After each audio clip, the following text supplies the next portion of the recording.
Right, seems to be working. Hello, hello, hello.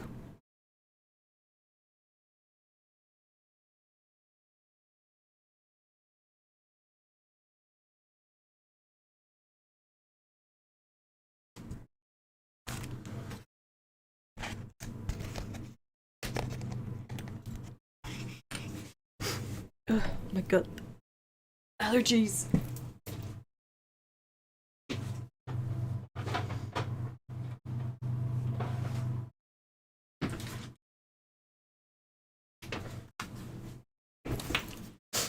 Sorry about that. Hey, Arctic Journals, hello.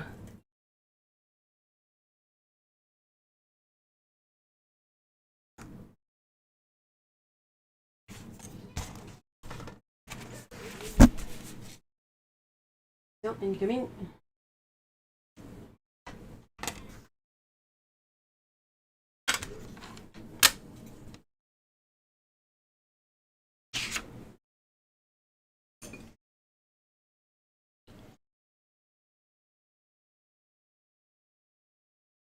Hey, Elia.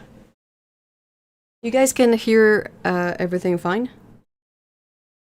Oh, don't remind me, been sneezing all. Oh, seriously. Oh wait, I forgot my printing rag. Man, I hate being short.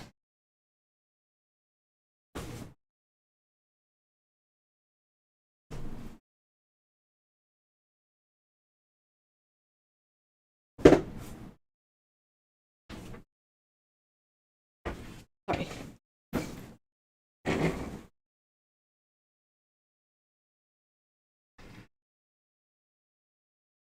Je pense avec cette tortille. Tu fais ce good.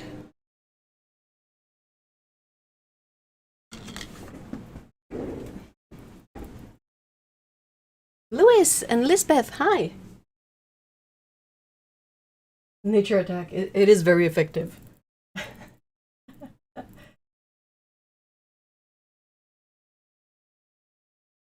Okay, so I have a few little things to swatch. I'm gonna do that quickly before, you know, everyone comes in.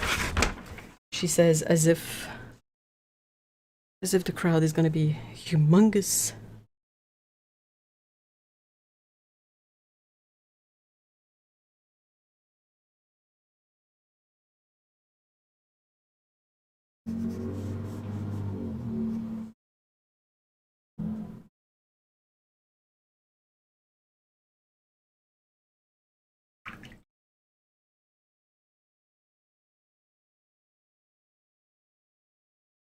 Oh, yeah.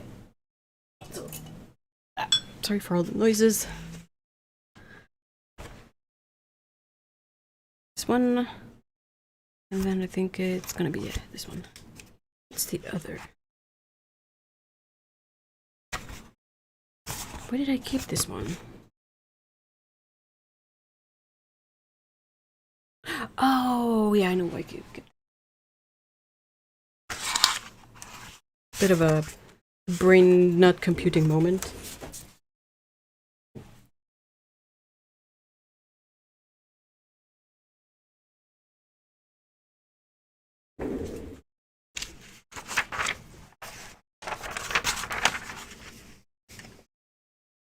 So what's this one?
Oof.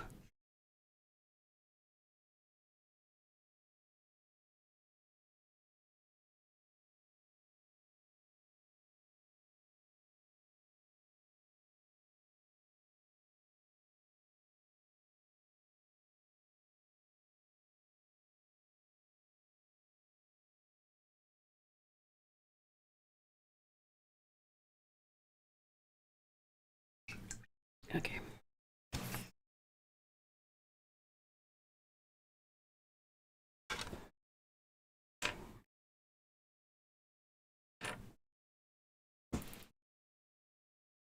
Lena, hello!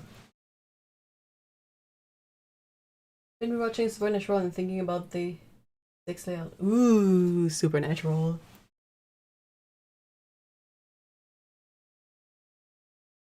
Oh no, Louis.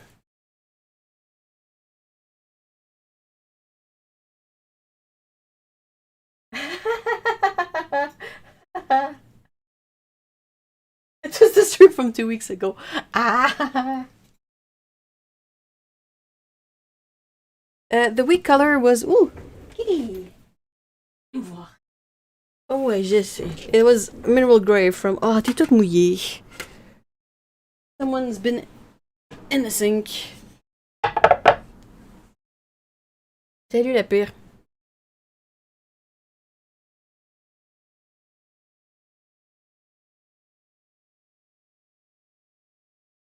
Hmm? C'est quoi le plan? T'as demandé de l'amour? Manque d'amis? She's got no friends. No friends! Un gros bébé. Ah, t'as tout fait tomber. Quelle surprise.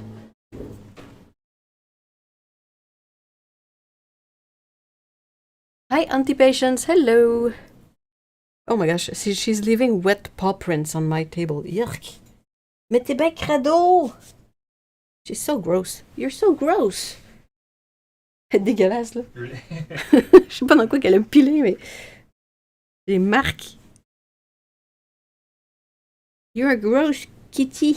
Very, very disgusting. Un gros bébé. I'll try... Oh, non, mais je veux pas te prendre, t'es dégueulasse. Mais c'était ça.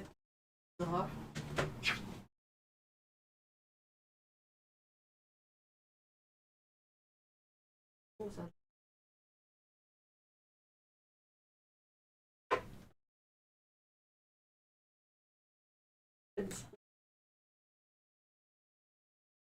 Vas-y, mon bébé. Bon. Alright, sorry about that.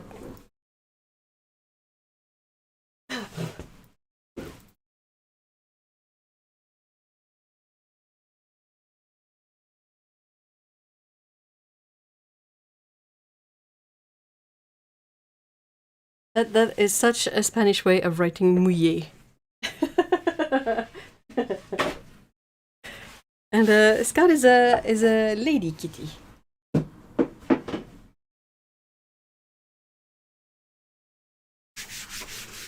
Left me really gross wet paw prints. Dégueulasse. Oh, le champ.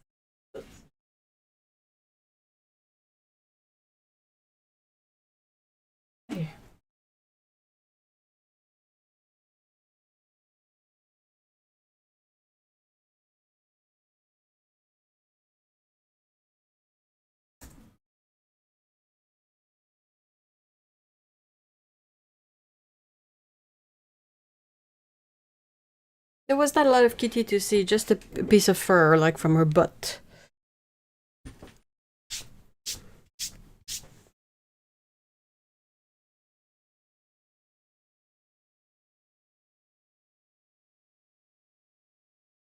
And hi, by the way, 23. Hello.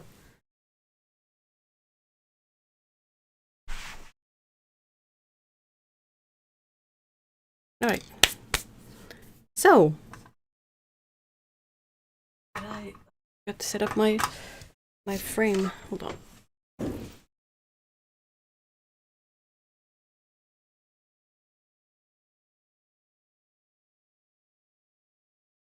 here.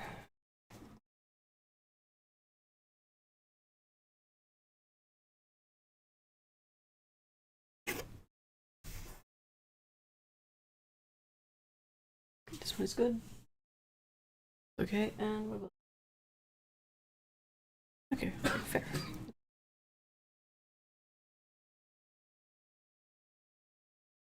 I spend my days plucking furs out of my watercolor pen. So many furs. Yeah, it's out of the paint and out of the face too. Like the fine cat hair stays stuck in like eyelashes, eyebrows, face. So yeah, so I have 3 little tins here. They are 3 vintage tins that I kind of stripped and spray paint to the best of my abilities, which are not great. I'm aware. I'm not a I don't have a very good setup for spray painting, and I'm not very good at it. But I've mentioned this many times. My idea was to, like, I was looking at all my vintage paints, and I was a bit bummed that the tins were in such bad shape, because the designs of these tins is really cool, and I'm like, I would love to, you know, put them to good use, but like they're rusted, the enamel is chipped, like there's a bunch of issues. And that's how I started the process of taking them apart, sanding them, stripping them, fixing them. There's is it this one? I think it is. There's one I had that maybe not this one. Where is it? Anyway, the here the tray. It was like rusted through. There was a hole, so I used some epoxy putty to try and sort of fix it and sand that. And oh no, it's this one here. Yeah, here I had to like try and fix the holes in the tray. And yeah, and this one, like, I need to figure out how to get this to lay a bit more flat. And also, it has this, it has the thumb ring missing at the bottom that I need to attach. Well, I need to spray paint it first and then attach. So this one is not my best spray paint job at all. It's a bit of a mess, but at least it's sort of functional, and I'll be able to, you know, try it out, and then if there's anything that really doesn't pan out, I can sort of strip it again and fix it. And I also have this one, which has a really cool grid for 24 colors, and I found these little square pans that fit, and I put a bit of magnet at the bottom so that they stay put. It's a really weak magnet, but it's sufficient to like make sure that the paints don't fall if I tip it.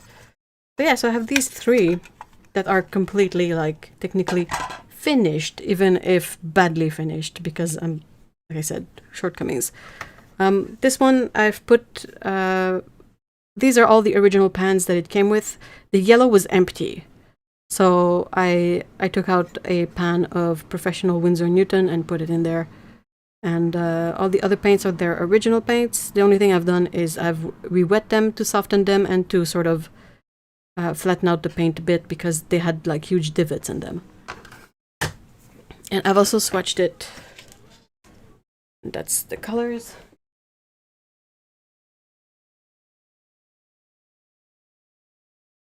Got hair in my eyes at least twice a week. I know, it's really aggravating, and it's really hard to grab it.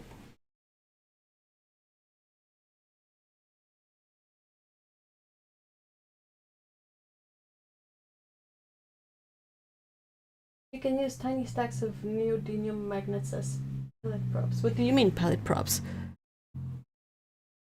You prop them up as a spray paint them? That's a good idea. That's a really good idea. Meryl, hello!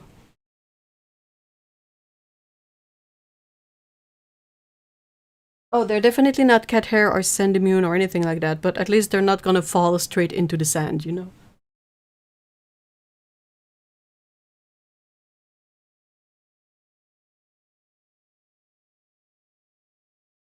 Hi Liz, hello! Alright, so, oof, sorry. So yeah, this one I've painted with a little bit, and the matte enamel works decently well as a surface for mixing paint. And yeah, so that's this one.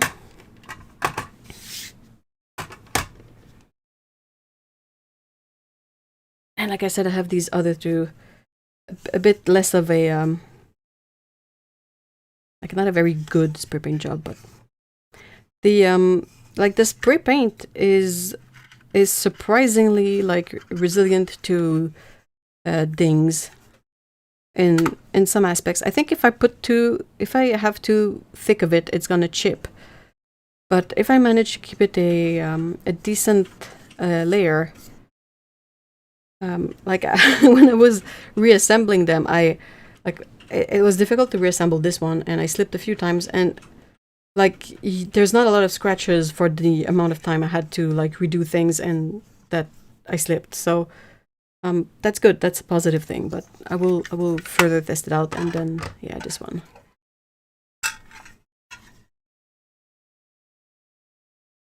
Which is also super cool with the thumb ring.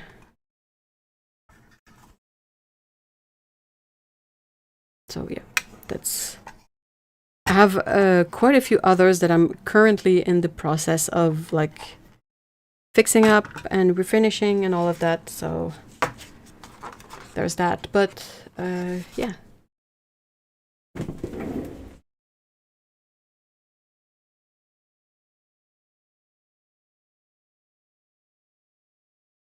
Is the matte enamel spray on? Yes, yes. Yeah, everything is spray on, which is why it's kind of hard to. I know they say that the spray allows for a more even finish, but it's still difficult to get a good finish, and I'm not very good. I don't have a good setup for spraying, which doesn't help, you know. So I make do with what I have, but yeah, and I was trying to like I can't spray paint in the winter here; it's just too cold. I was trying to find ways to perhaps continue working on the palettes in the winter, because the advantage of working in the winter is that you don't sweat as much as you, you know, sand everything and work on these. But it's really hard to find enamel paint that is not spray paint. And I know that there is a brand of model making paints testers that's enamel, but they've been sort of really hard to find here. I think they stopped carrying them in most places here, which is what I would have possibly tried. The downside of using bottled enamel paint is that there's a risk of brush strokes a whole lot more. But still, I would have loved to try it out. It would have been something that I can, you know, use. I can see if I can use it for touch-ups, like when I do a bit of a poor job at the. You can see the mess in here, or just once it's finished, so that I can like cover up nicks or the hinges that I couldn't like properly spray paint, stuff like that. But it's been really difficult to find testers here, so that's been my predicament. Now that the weather is starting to be nice again, I will. These are magnet pans, which is why they fight me so much. So I have 20 colors. I'm trying to, at least anyway. 20 colors for this one, and then 24 little pans for this one. And I want to set them up. They didn't come with paint, like in the same way that this one came with the pans that are in it. So this one had some really interesting brackets that were, let me grab them.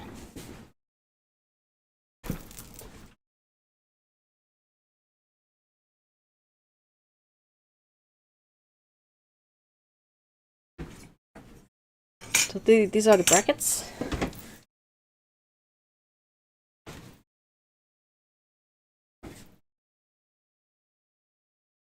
That I brushed on was kind of leveling itself out of application, but I see that brush strokes would be needed.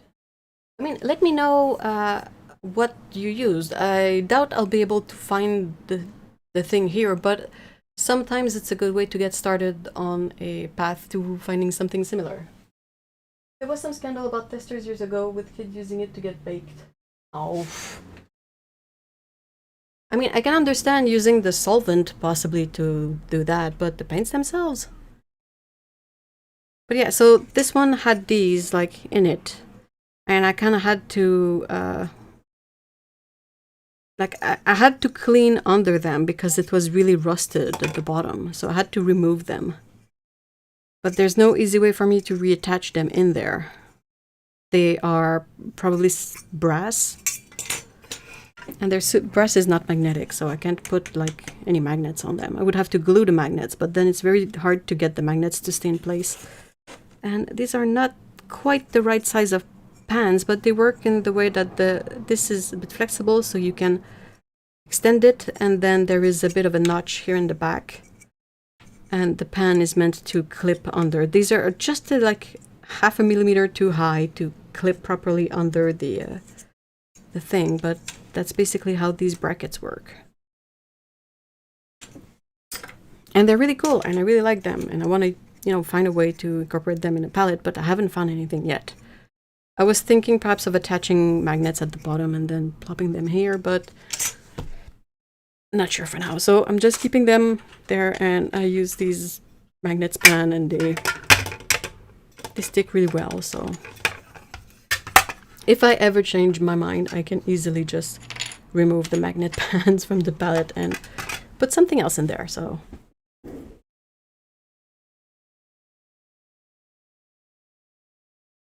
didn't you also have kids palette with cute?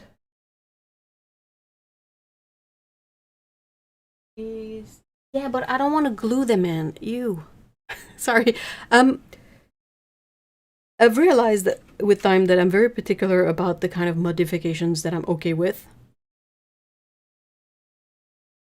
And I don't know why, but gluing them in, it doesn't work for me. I've had really poor luck with that glue and just sticking neodymium magnets on pans, but not these because I already have magnets, but you know, the regular ones without the magnets. And I would glue the magnets in, and after a while I would like come to pry out the pan and the magnet would stay in the palette. So I'm not sold on the glue yet, but I don't have to decide right away what to do with it. Like, you should also have kids palette. I have one that had a art on it, but I'm gonna have to. I can't keep the art because it's not politically correct to a level that you know, I no, it doesn't work for me.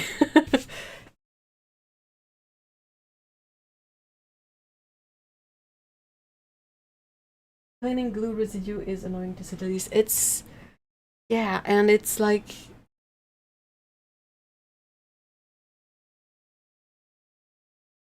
I'm looking for words.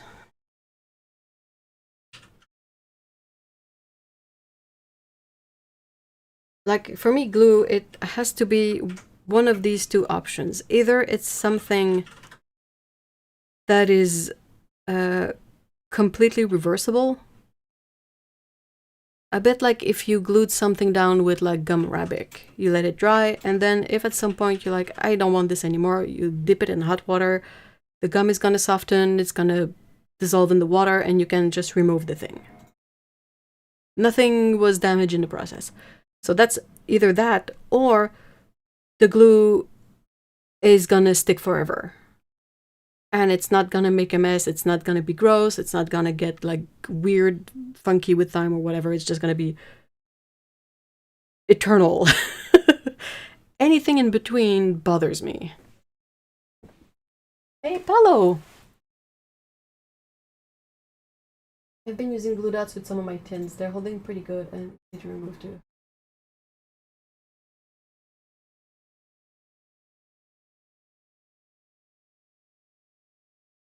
Ah, okay, I understand. A lot of them are out there. Yeah, definitely. And this one is it took me a moment to realize I hadn't like clocked in the full artwork on it, but it's like a circus, and there's one character that's depicted that's just like no bueno, not good. So yeah, so I have these. I have access to uh, three brands in tubes, so that I can feel these.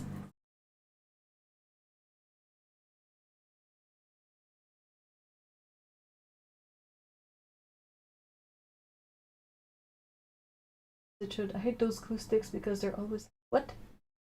Oh yeah. Like hot glue is works for some things, but doesn't work for other things. And then like super glue again works for something, but I don't know why. Super glue seems to always want to stick more to everything else but the thing you're trying to put back together. Even if you like double, triple, quadruple check that it's good for whatever you're working on. Um,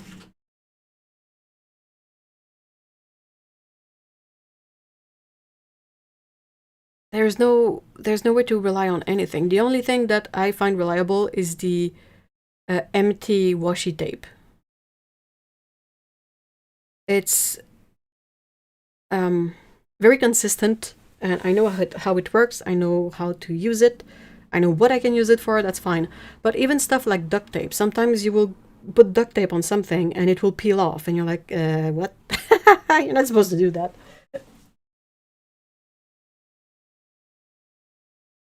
I found candy scented glue sticks so that when I have to use one, it's hot glue is super annoying because it's hot. It does the filaments like you blop it somewhere, and when you try to go back, it drags like it's like the cheese pull, but it's the glue pull, and then you have to sort of find a way to not have it fall on everything. So I have Winsor Newton, I have Holbein, and I have Core to some extent, and I don't know what to put in these. Like these are really small. I don't like to paint big things with small pans, but I feel like this would work out well for painting smaller things on, like small paintings on small pieces of paper with a small brush and small pans, everything small. That's good. These are quite standard, so no real issue here. The only perhaps downside would be mixing area. Not too bad. Like there's still 3 wells here and quite a few like divots, so that's not too bad. So yeah, I have to figure out what to put in what.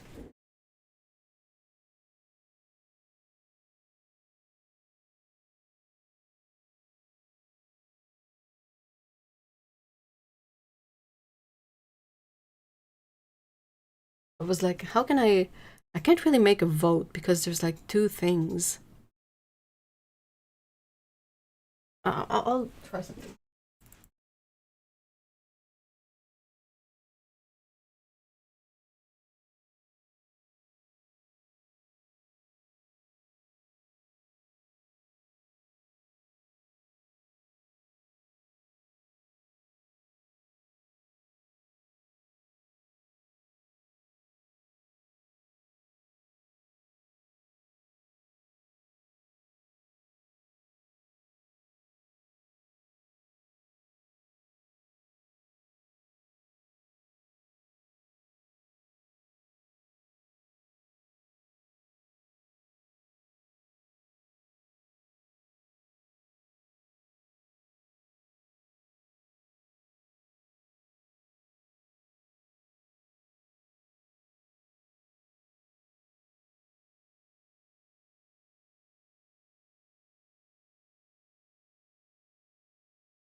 I really love the ones you advised me, and now I'm thinking of getting some more because I found where to buy them. Oh, awesome! Oh no, I'm gonna sneeze. Oh, sorry. Ugh. Hot glue, more like good luck trying to make it stick, am I right? Yeah. That hot glue doesn't work for magnets on pans either. I tried it and...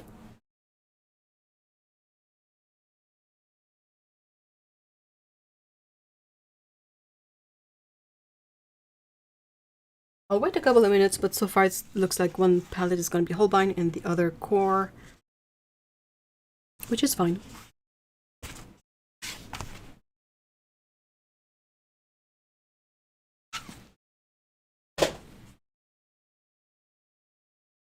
Thank you.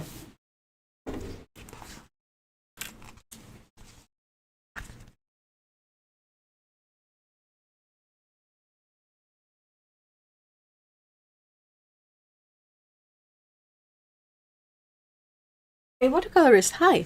The poll is about what brands to use to fill 2 palettes. And my only 3 options are the ones that are in the poll, because they're the 3 brands that I have tubes of, mostly.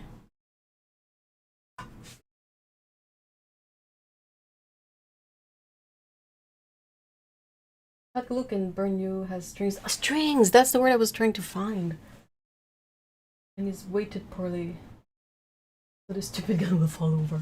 Yeah, that's true. That's very true, actually. All the weight is in the tip of it. Like, the handle is so lightweight. Mine has a little, like, stand thing that you can plop out to prop it, but still, it's so weird. Like, I could easily see it just tip over with a gust of wind, like something really light.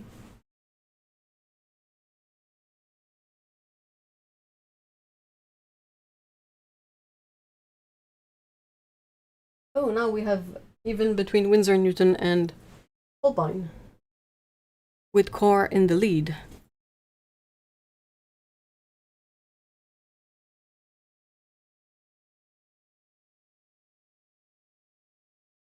It's extra windy today.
Core. Winsor Newton. And then Arctic Journal is like, Holbein! So, it's not helping, actually. Dang it.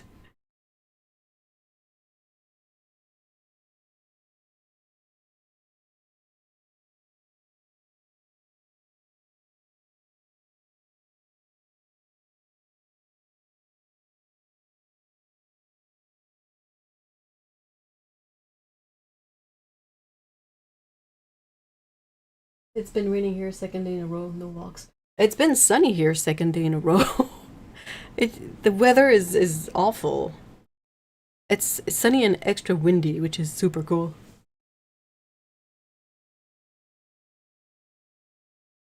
And fight. Oh no.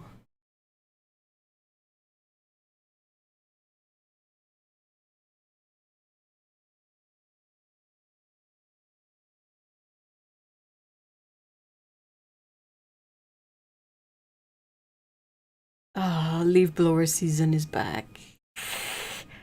No. No. Uh, who made these legal? I want to find who did that and kick them.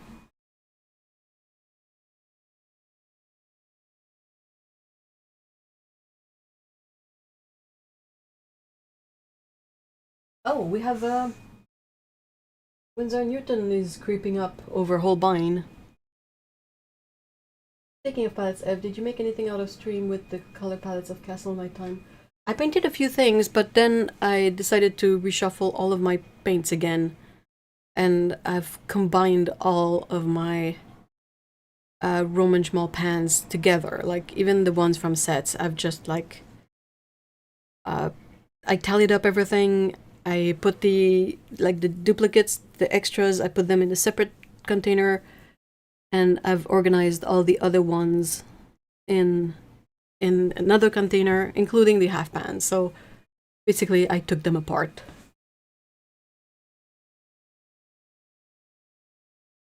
It's 70 Fahrenheit now. Snow tomorrow? No way, no. Ah, snow, what, how, where?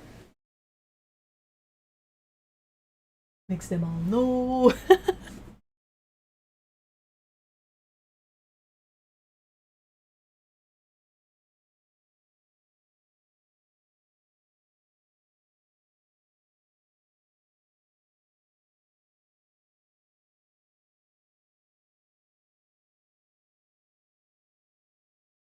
I'm just thankful that there's no frost because a lot of fruit trees are in full bloom here.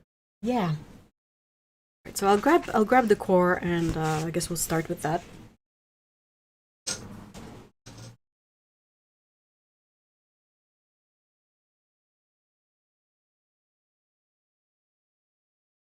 Oh no.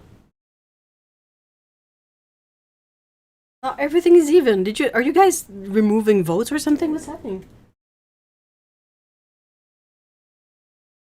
Hello, pumpkin.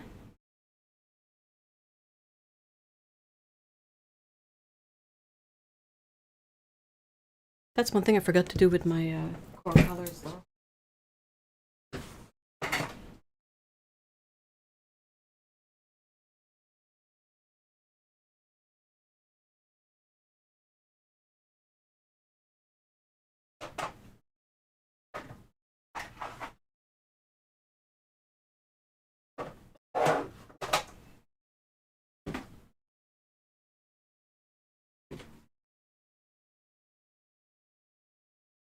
I should have sorted them out in a much more intelligent way and put all the dupes in a separate bin instead of keeping the duplicates with the others.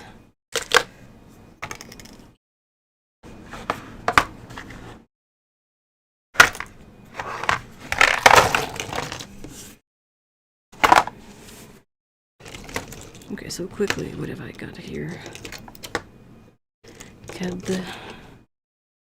I know I have a few Nicolazo yellows that need to be perhaps kept in a transparent pure orange as well.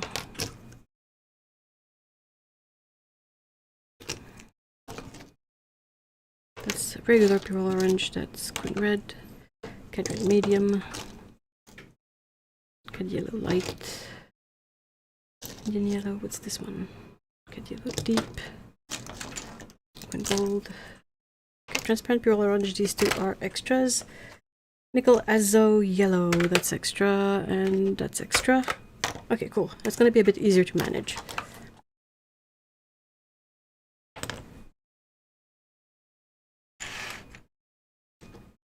Aurelin, Benz yellow, all the Cads, the orange, the rest of it, and red. Gold, Nicholas yellow, one's in yellow. Okay, that's one.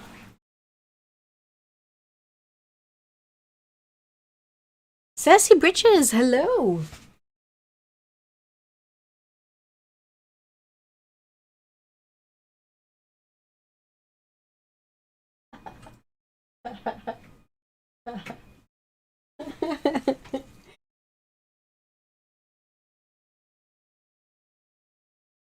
Does anyone know an easy video editing software other than DaVinci Resolve? Oh yeah, I know what you mean. I tried ages ago. I tried DaVinci first, and I was a bit overwhelmed by it. Then I had Premiere for a while, and I think Premiere is very easy to use, but it's expensive, and Adobe and blech. Then I had one that I really loved, but they changed owners and changed format. It became a subscriber-based model, and it became shitty. And then I'm using Final Cut Pro, which I have issues for some things. But yeah, as far as something free and easier to use, I would say CapCut even with the shitty TOS. Unless you want to pay some money.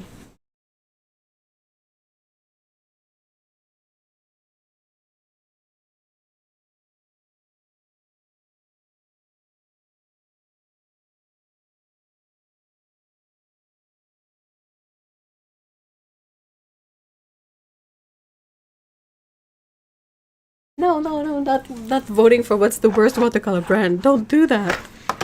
We're voting for, I have two palettes that I want to put pens in, and I'm trying to figure out which brand to put in them. And those are the brands that I have tubes. I don't have, like, everything in tubes, and some brands are not even available in tubes, so... ultramarine turquoise, cobalt teal, very, like, me, a little bit in the far end, but I know I have more cobalt teal, so they can go in the bin of extras. I know I have quite a few dioxazine as well.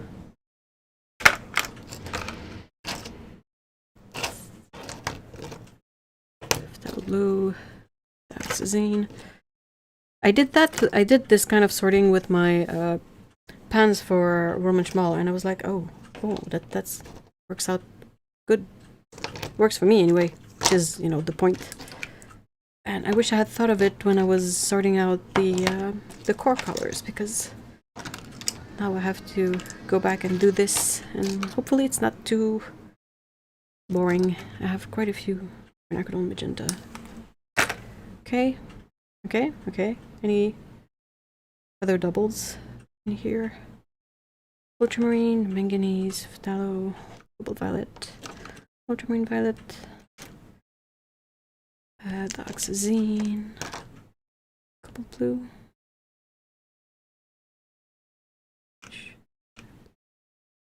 ultramarine blue, double.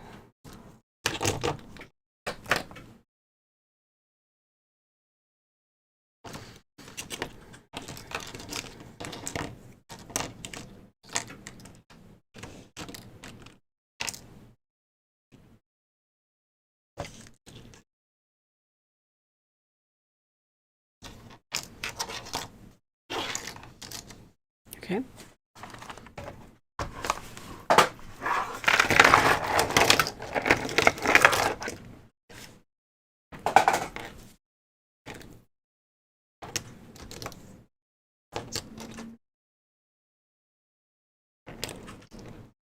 Payne's gray.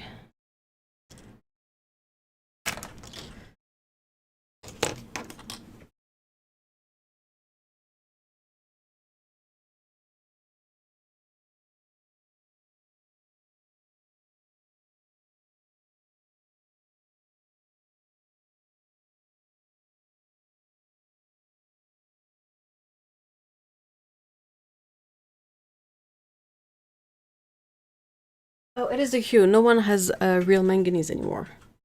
The most you can get from a commercial brand is the manganese blue mix from DaVinci.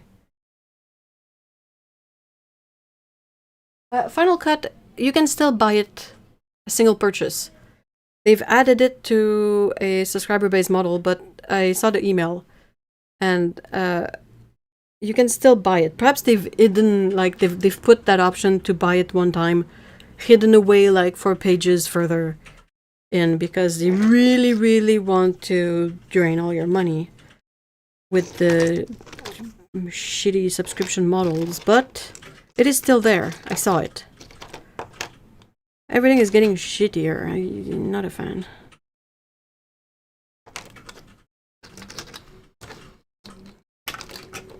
Ivory black. What's this one? Hooker's green. Sepia Titan buff. Oh, green gold. I know I have quite a few green gold. That's green gold. That's green gold. That's vert de vessie. Sorry. It's always gonna make me laugh because the name in French is so silly. For sap green. It's bladder green. It's like, yeah, that's cute. What a cute name for your color. Hooker's green. I know I have at least 2. Chromium. Terre verte. Olive green. I have 2. Look at these. I know I've already showed this up, but check these 2 packagings. Like, they're both supposed to be olive green. But the bottom one, like, it's not the right color at all. What happened there? Van Dyke.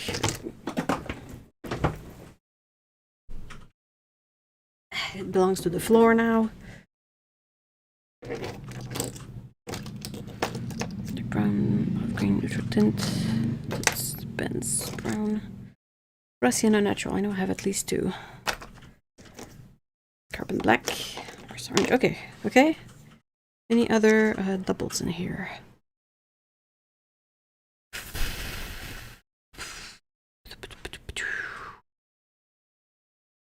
Oh, raw umber.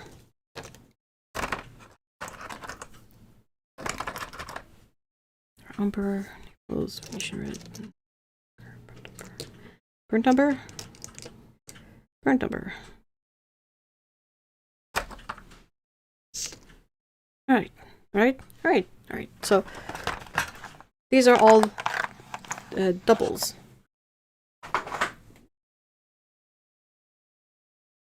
Otto! Hello! Oh, shoot.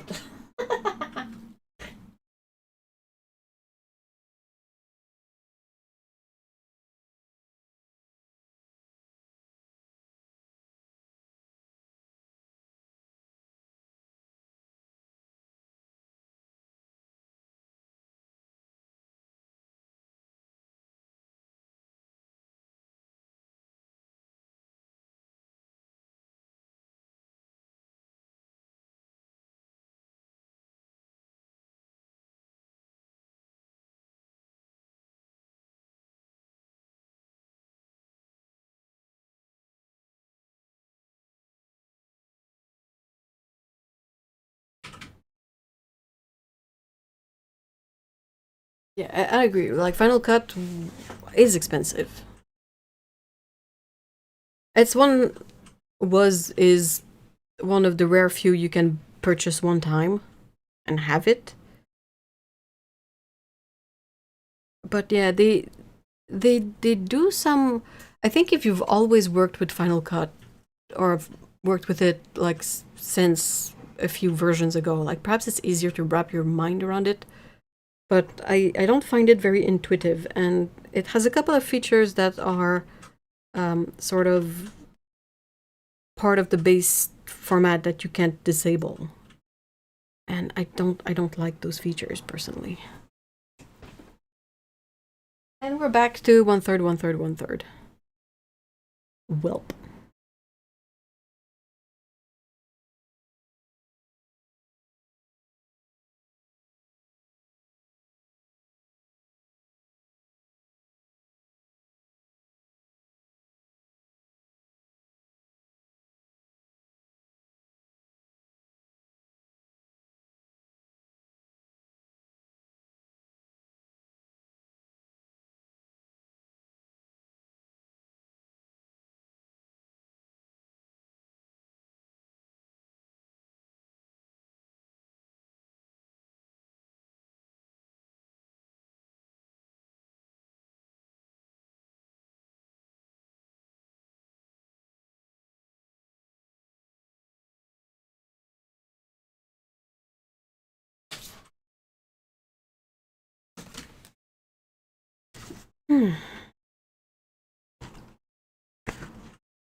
I don't know what to do.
I have one set that is one palette that I want to fill 20 half pans, and the other palette I have like 24 tiny pans to fill.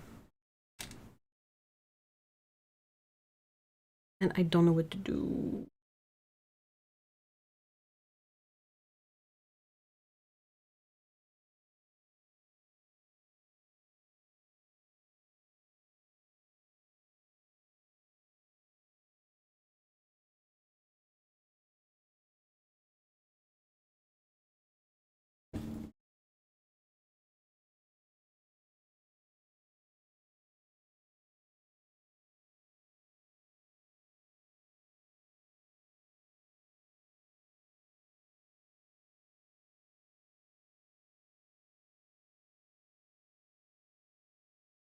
Had poppy seed and lemon cake today, so good. Ooh! I got I put poppy seed bagels in my grocery orders for this week.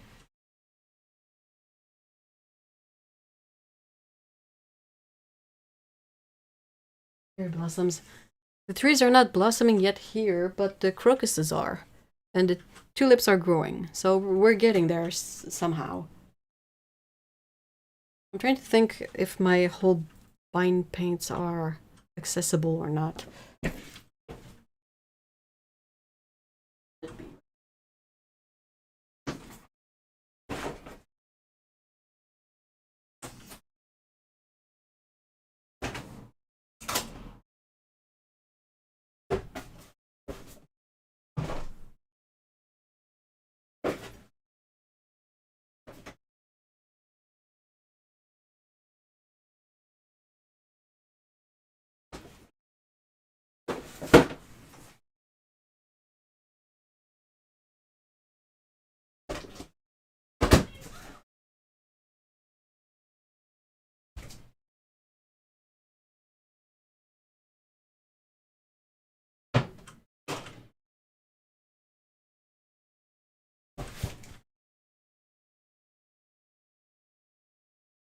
Oh, oh, I see them.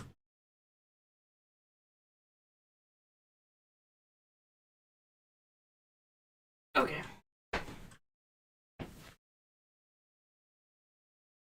Which of these paints are less used in palettes you already have?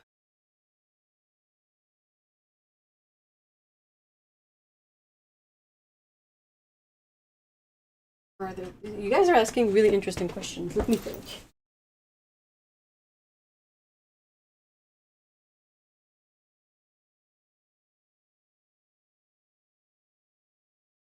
All right, so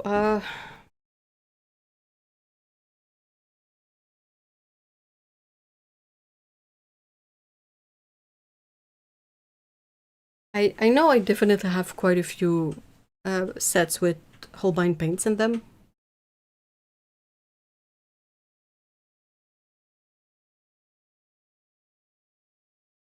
The thing is I end up using pans mostly, or like dry paint.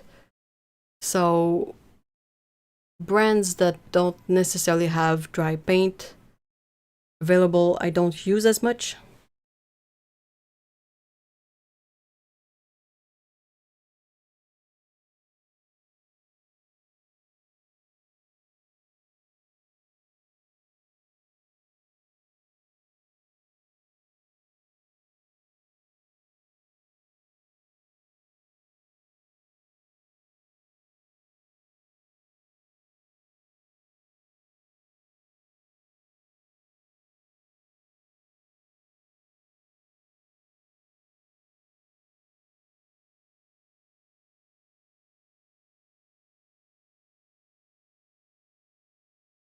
What about which colors have you barely used?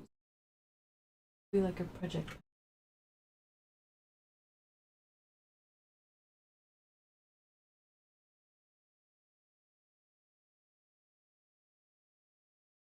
I think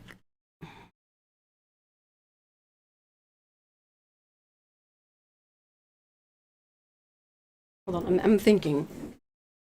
Just not very quick at it.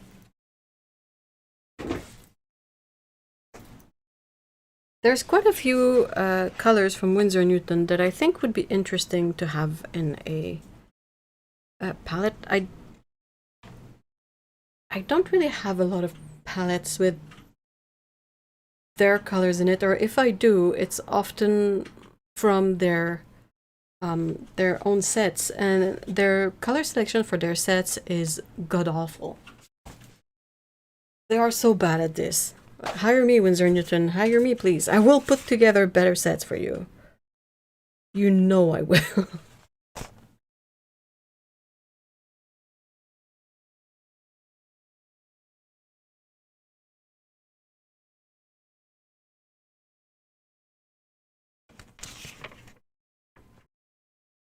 The only sort of issue I have with Winsor & Newton is that their selection of greens is awful. I think they have the worst. I mean, of course, I don't have all of these here, I'm aware, but I've seen all of their colors. And there's a reason why there's not a single green on there that I really like from them. It's because they're kind of terrible.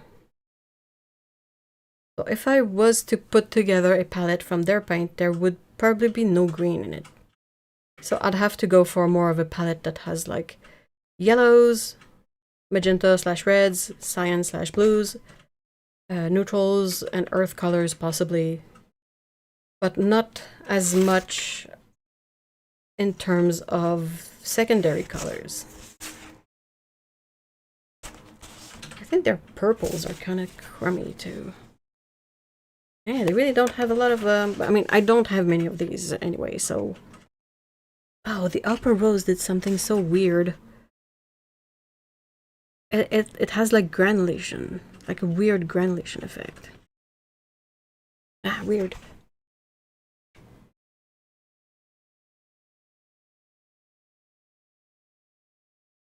Even then, like their offerings for the reds, from what I have, there's not a lot that I think is mind-blowing. But they have a few interesting colors, like the granulating yellow. This Indian yellow is relatively new to me, and I would love to, you know, have it in a palette somewhere to try it out.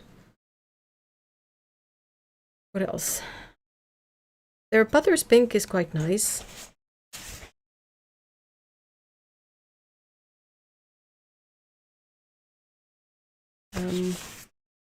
They have a new, beautiful... Sorry. They have really pretty cerulean blue.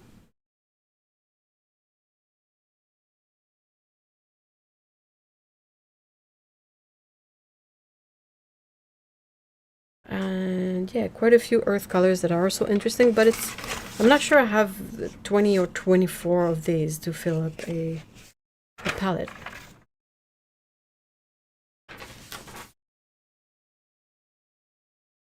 Hi Charlotte, hello.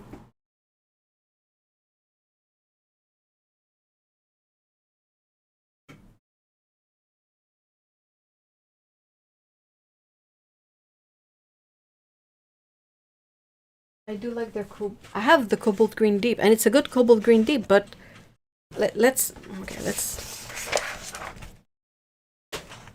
so okay, with the consideration that I don't have all the colors, I am fully aware of this. Okay. Where's my... Okay, this is core.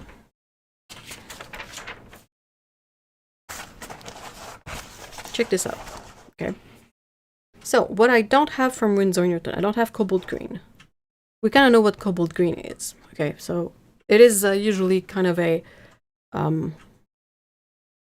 middle to cooler green with granulation, generally. Cobalt green deep is nice. Viridian, it's Viridian. Viridian hue, phthalo green with granulation, same difference. Cinnabar green, I saw it, it's a bit of a, like a permanent bright green kind of color. They're not my go-to green kind of color. Their Hooker's green and their sap green, I don't like. This olive green, I don't know if it's mine or if they're all like this, but it's so weak. The Terre Verte yellow shade is interesting, but also very weak. And their green gold is one that I think is quite nice. I forgot the Terre Verte, the regular Terre Verte, which is like this, but cooler. Perylene green is Perylene green is Perylene green. The prettiest Perylene green out there is from Holbein. And then Oxide of Chromium is a color that I like, but I don't have it from them. And now if you look at the core greens, okay, Viridian green, genuine Viridian, quite nice. The permanent green light is one of those very bright, vivid green that I don't tend to reach for. Their cobalt green is super nice. The Hooker's green and the sap green are amazing. Like, that's good, that's usable. The Terre Verte is, well, Terre Verte. What are you gonna do with it? The chromium oxide green is pretty on point. Bohemian green earth is a really interesting brown-green kind of color with granulation. Their olive green is super nice as well, kind of somewhere in between those two, but more muted. And their green gold is super vivid. Like, so...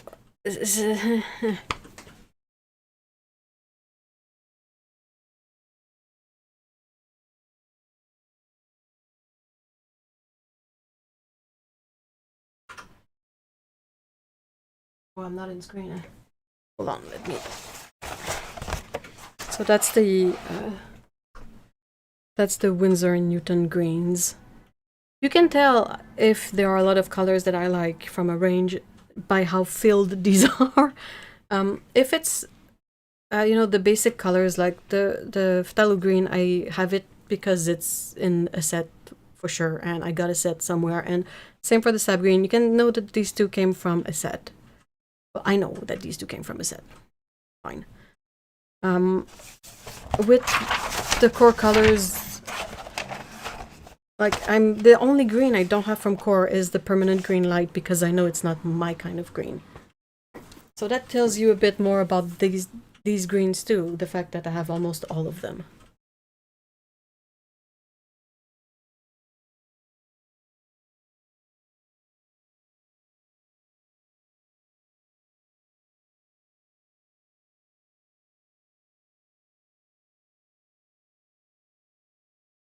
I mean, every good set for Winsor & Newton needs a lemon. I mean, you would think they would push that color out more, really. Especially since there was this push for granulating colors, and they stayed quiet about this treasure of a color they have in their range that they don't even talk about.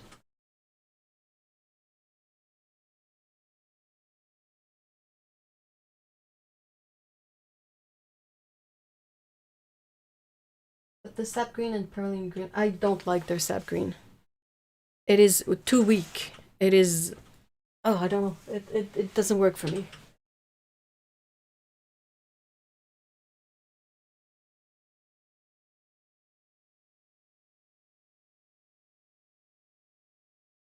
Heard it's in... What is this bone that you are picking on, Paulo?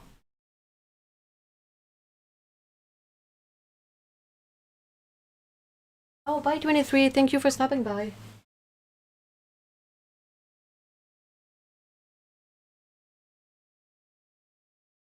Hold on. I was missing part. Not technically a green, but I mean it's green gold, isn't it?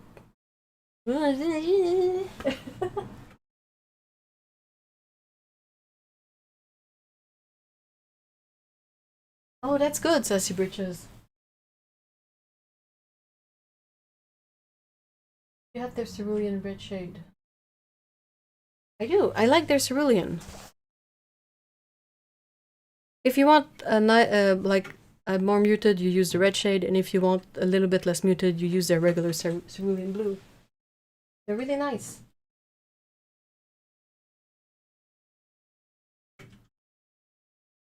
Terre verte is always weak tinting. I know. I don't have expectations for it. That's the issue. I have expectations, however, for sap green, and they are not met with Winsor & Newton's offering of it. And gummy, very gummy.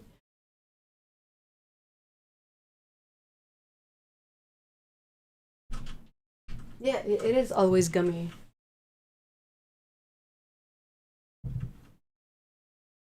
Hey, Curious, hello. And then, Holbein. I can show the greens from Holbein as well. Over time, I've managed to have all of the Holbein colors, which is why this is full. So I would say that for me, on this page of swatches, none of these greens are like my go-to kind of green, except perhaps their shadow green, which is their Perylene green. I really like theirs because I feel like it's a little bit more green than other version of paints made with this pigment, who to me feel more gray. Personal preference. But then if you look at the swatches on this page, now we're talking business. I like their sap green a whole lot more. I like their leaf green a lot. Their leaf green to me hits this right spot of having a bright, vivid green, but that doesn't feel out of place on a palette. Like it reminds me of when sunlight hits tree leaves. The greenish yellow is interesting. The olive green is also really nice. Their terre verte is, I think, a mix with some chromium oxide green, which is why it's not weak. So it's technically a hue. And then their green gray is also really interesting. So that's where I sit on this. So that's why the colors I like from Winsor & Newton are, you know, they're there. There are colors that I like, but they're never the colors that they put forward in tubes or selections or whatnot. In sets, I mean. Like we said, the lemon yellow deep, the granulating yellow, that's a must. Their Indian yellow is new to me and interesting so far.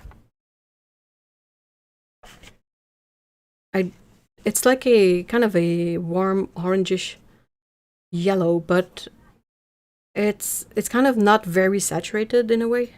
Weird. Their transparent orange is also really nice. That's a good one. And then it's just you know, sort of average for a lot of these. Their rose doré is technically, if you took terre verte and made it pink, that's this color. The rose madder genuine is interesting, but it's also really weak in terms of tinting strength, so lovely to look at as a swatch, but useful in a palette? I don't know. Then on this one, what do we have here? They have some really interesting blues in my opinion. If you like a granulating ultramarine, their French ultramarine seems to be quite decent for that. I really like their cerulean colors, they're really interesting. For a non-granulating blue, it's a bit more difficult. I don't have all of them either, so gotta keep that in mind. But like the colors I don't have, cobalt blue and cobalt blue deep, you know that these are very alike a granulating, like they're similar to ultramarine with granulation or more granulation depending. Antwerp blue is the same pigment as Prussian blue. And that's it. That's basically the three blues I'm missing, are those three.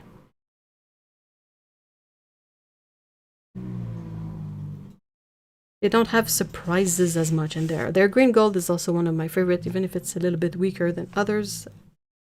They have a really interesting magnesium brown. And then Their Potter's Pink is quite decent. They have a really lovely pearly maroon, and their indigo is also really nice. But that's kind of the roundabout. Like, Oswald Grey is nice, but it's also new for me, so I don't really know how it is to paint with it. But I kind of like it. So that was what, like 6, 7, 8 colors possibly.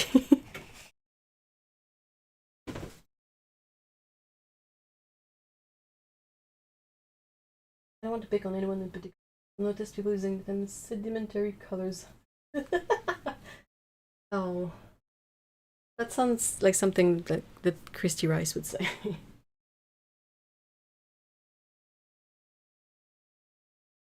Winsor Newton sap green looks a bit like the Schmick. Is it? Oh no, I just voted and I see the poll is coming up. Yeah, it's that's why I haven't closed it yet. It's because we don't really have a clear majority. I do like a lot of their blues, so I think you'd have to mix green for Winsor Newton sap. That could work.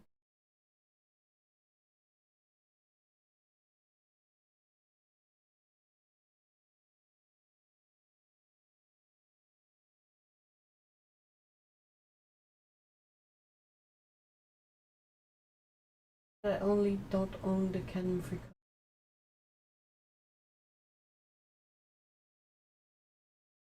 It's super expensive here, so I mean everything is expensive.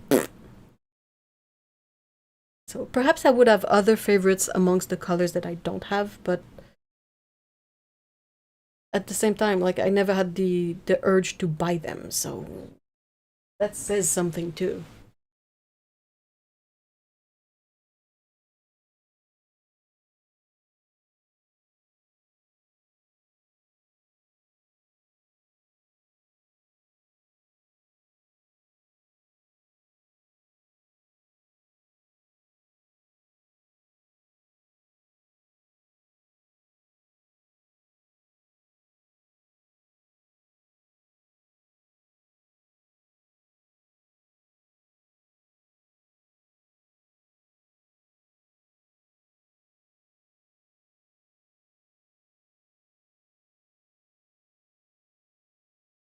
Might have to roll the dice or flip a coin.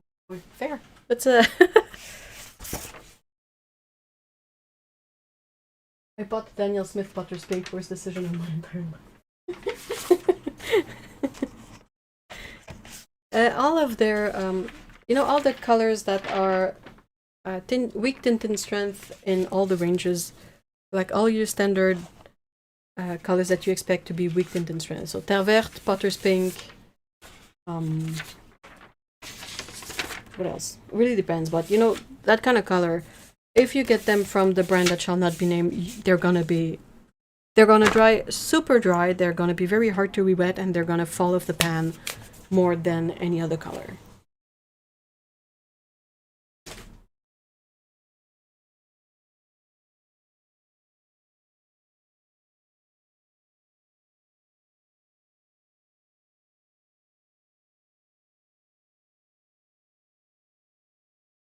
I think maybe application of the palette will help us here. Is there something you'd like to paint with these? Maybe we can work backwards from that. So yeah, I would prefer to keep them single brand. It's still the way my brain prefers to think of this stuff. I think in part because when I think of a brand, in my head I have a feeling for their colors. So if I know I want to paint something with bright colors that don't have much of a color shift, I know I can reach out for this particular brand. Or if I want more granulation, I will go towards a different brand and that kind of stuff. So if I mix it up, it gets too confusing for me to keep track of what does what. All right, so I think one is going to be core and one is going to be Holbein. I'm calling it. Just because I don't think I have enough colors that I want to have in a palette from Winsor & Newton for these palettes. Like 20 colors and 24 colors, I know for sure I don't have that much that I want in a palette from Winsor & Newton.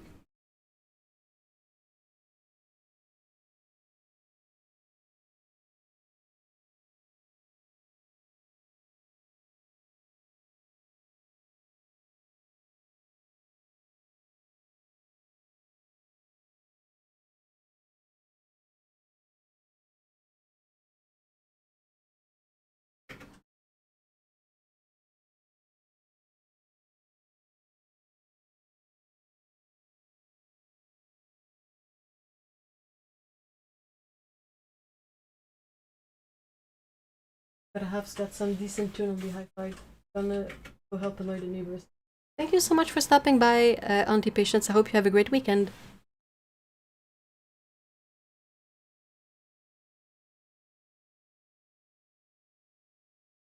This Akabe has 3 shades of Potter's Pink on tap. Really?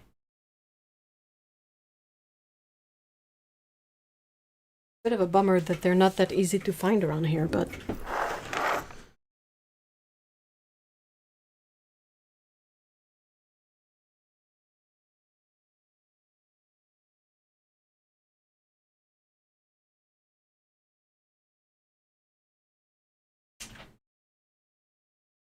Okay, core.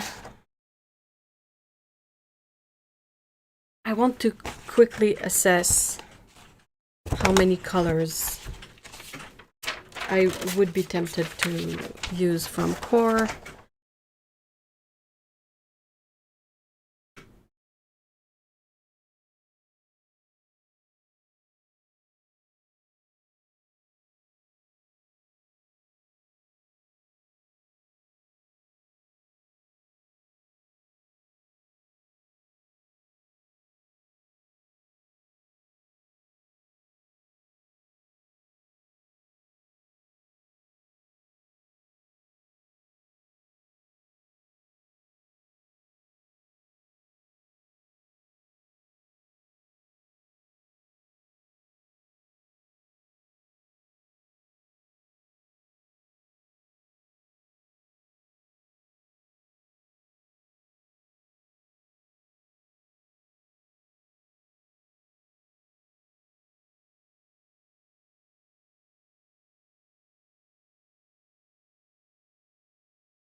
I'm thinking.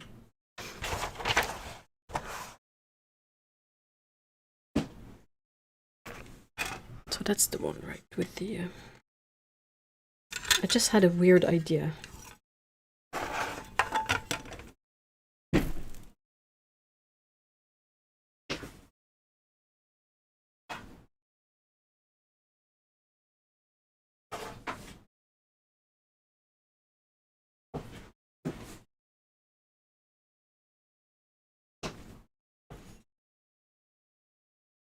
Aww. Oh. It doesn't fit in here. That would have been too good. It's just a little bit too big, like... I can squeeze it in lengthwise, I can squeeze it in width-wise, but overall it just will not fit the shape of this palette.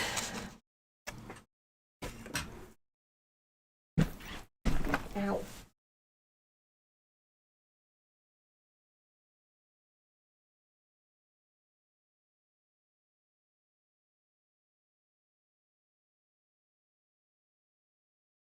Nice watercolor box. Where'd you get it from? It's a vintage one that I yeah.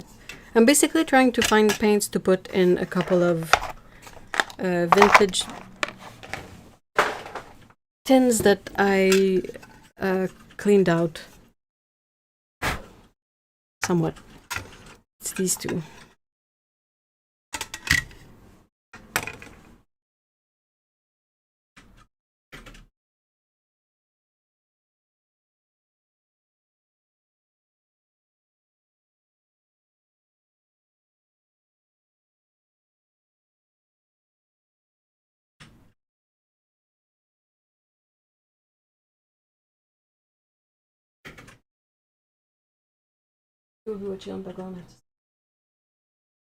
I hope it goes well. Good luck.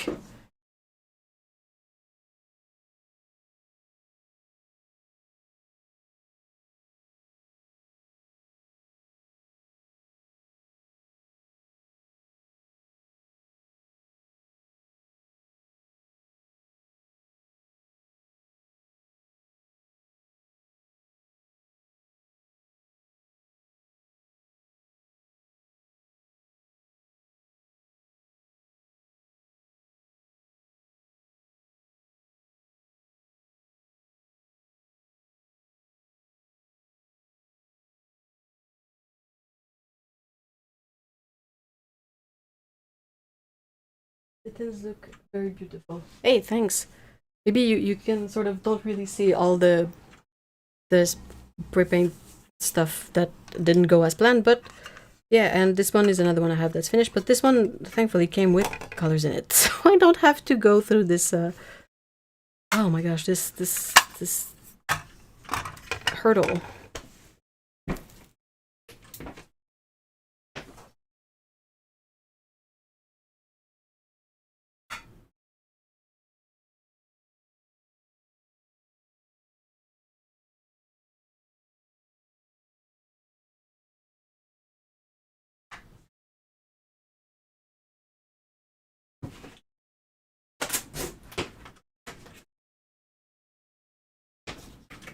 That's my Winsor Newton pans. I know that a few of these already have magnets. That's why I'm trying to see if, like these three that I put in pans recently definitely have magnets. But I don't know, maybe if I can find a couple of other ones that have, I know all of these, all of the full ones have magnets, so maybe that's something. What if I put full pans in it? I won't have to find as many colors.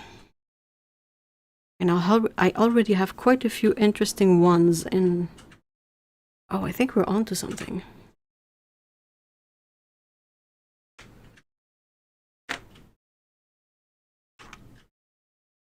I think we might have cracked it, guys.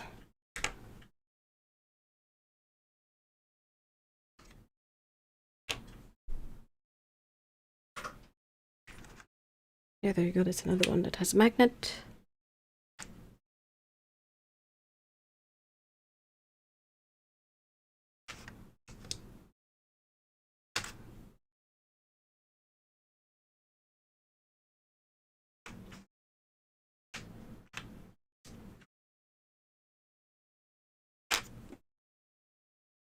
All right.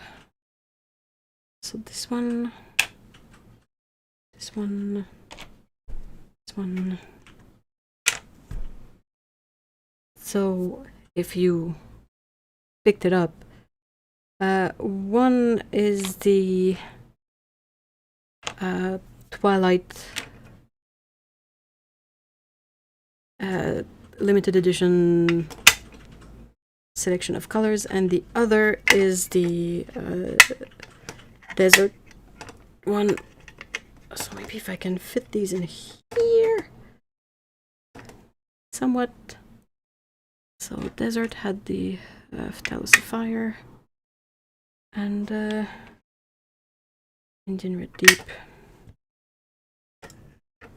and then so wait, I'm missing Quinn Violet and Smalt. Also had there you go.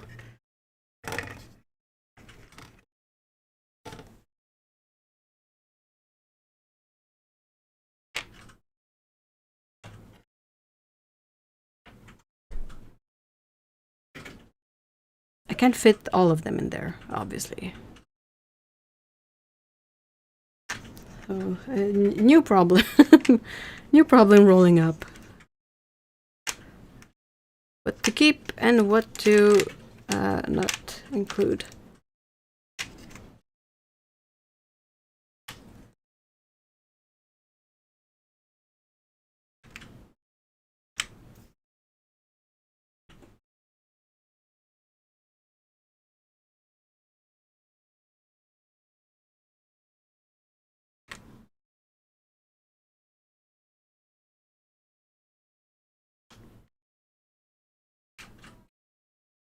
Cerulean blue would be nice.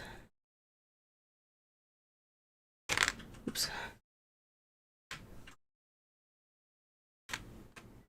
Okay.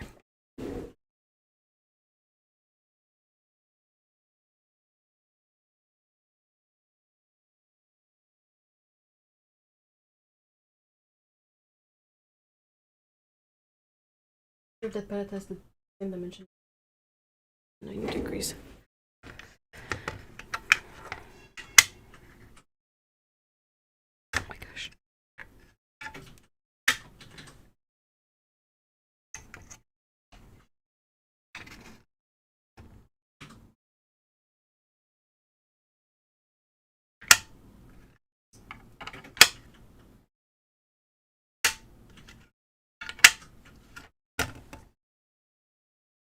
Okay, so the thing is I'm wondering what colors I want to have in there.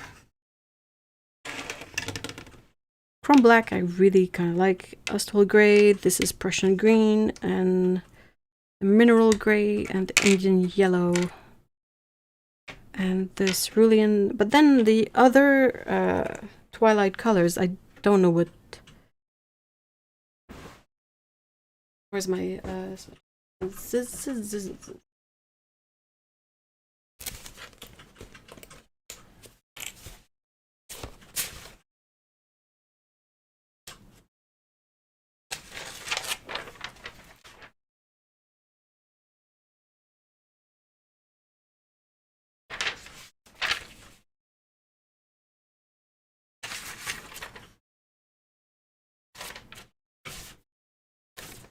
so that's yellow titanite and gold brown.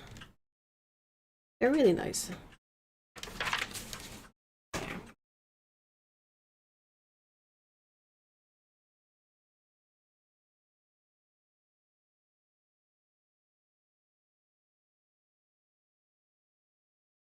Spent a lot of time playing Tetris as a child.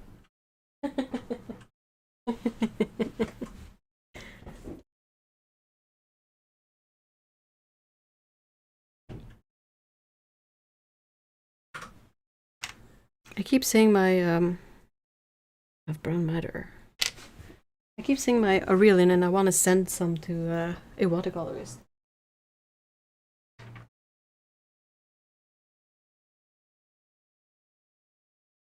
Don't really need that one if I got the other one.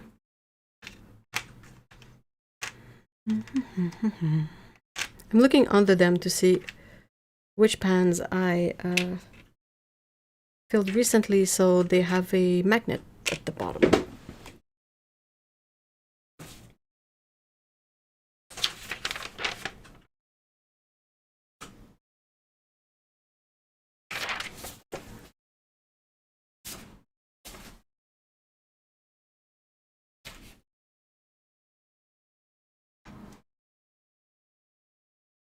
I'm glad the Arctic Journals, that's good news. Really? Yeah, the genuine one, because in a previous stream, a watercolorist was lamenting the fact that they had discontinued it, so therefore they could not get it. And they were interested in having like a very vintage style palette with like genuine Viridian and genuine Aurelian in it.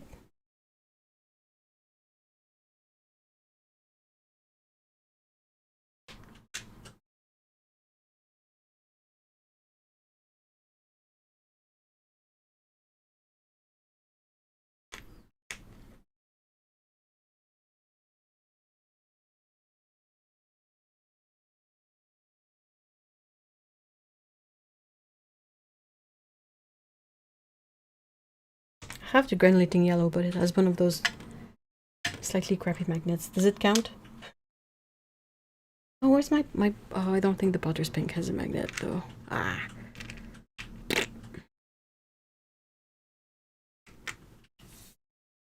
What if I put these other ones in?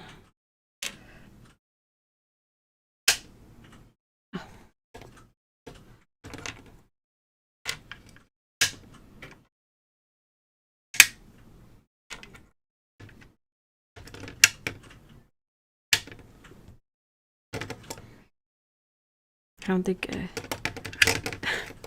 a fourth one doesn't fit in there. What if I put them like this? Eh.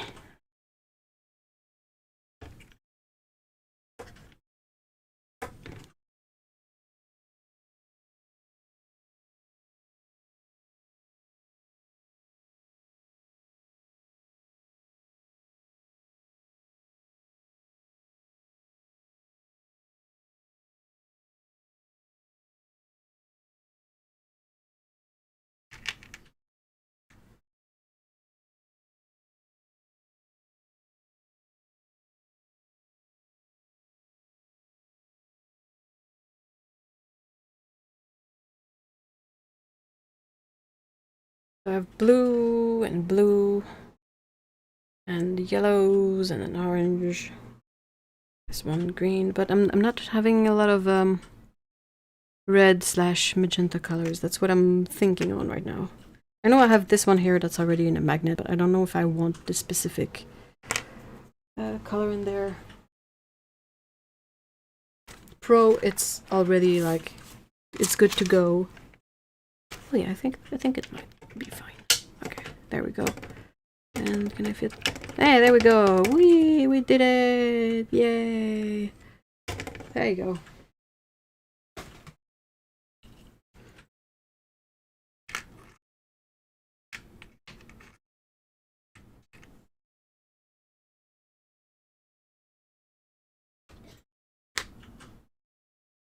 These were in order somewhat, but I guess I'm just gonna put them back in.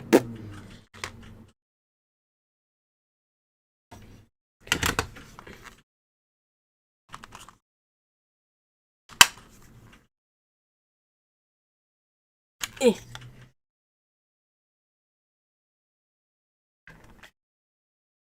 Right.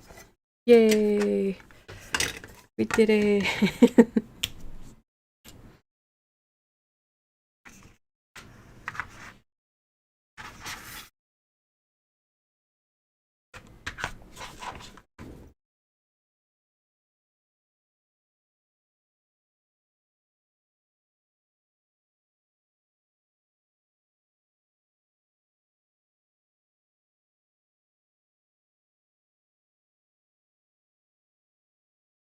That's what I call effective fit in.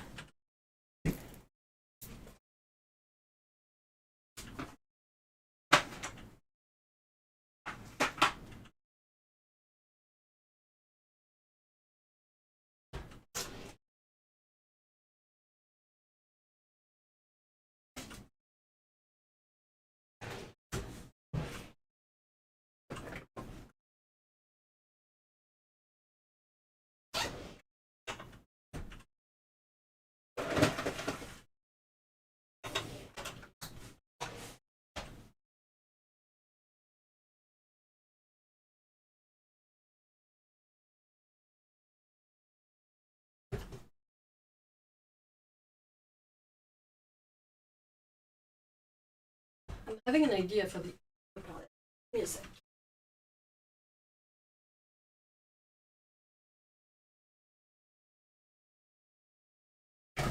Oh, this is a heavy box.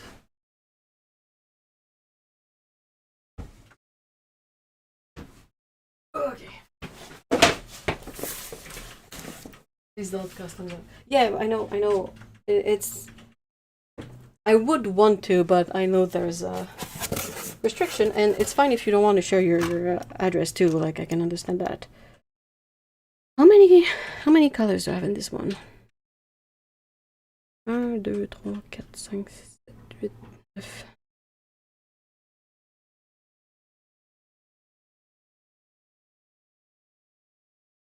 have 28 colors in this one, but I think they're the same pans as this. So I could just put these in there.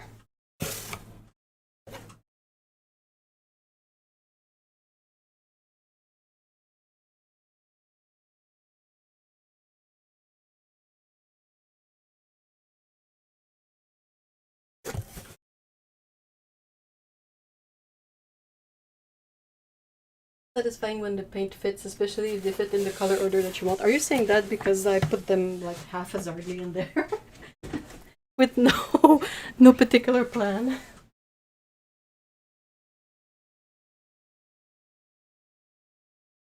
Hey, Matt Kurai, hi! Something in French and then. A great bunch of us are ESL, and I'm pretty sure that a great percentage of that, when you have to count, you will count in your native language. I don't know why it happens this way, but I feel like it's a really common thing that happens a lot.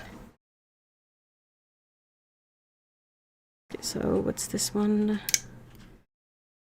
Oh, these have I managed to put those little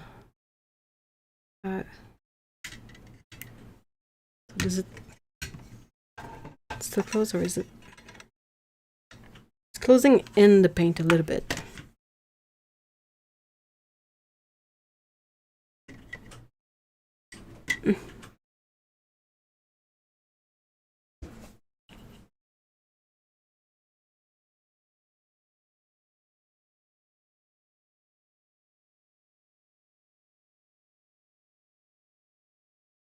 Though, now I have my my Holbein paints with me, so.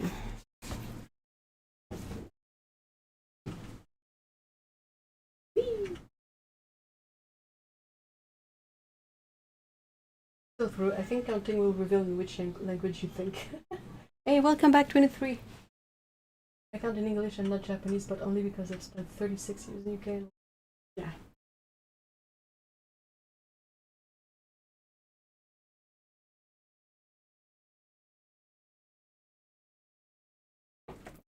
And I don't think you speak Japanese like 50-50.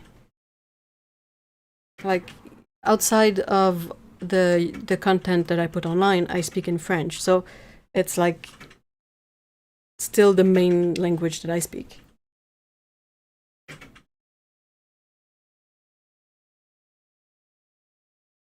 I have two here.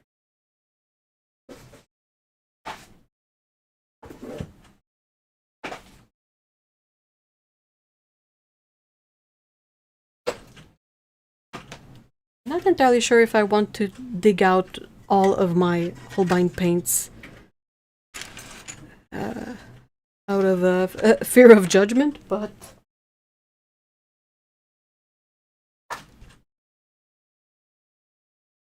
having one's Holbein paints with them is a very comfortable feeling indeed.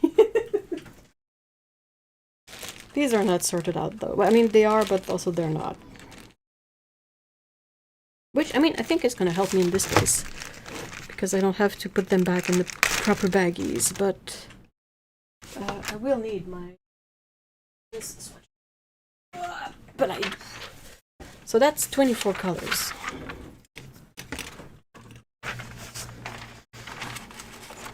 Yellow gray. Yellow gray. I have my big ass shadow green in the back. That's what I was trying to get to. So that I want one. That's a leaf green. I want one as well.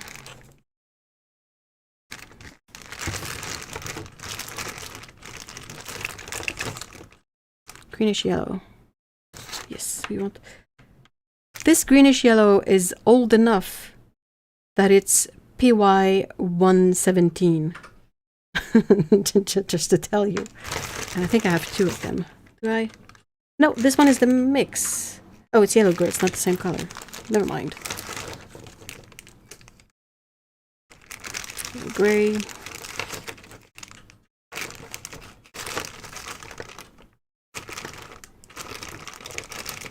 Yeah.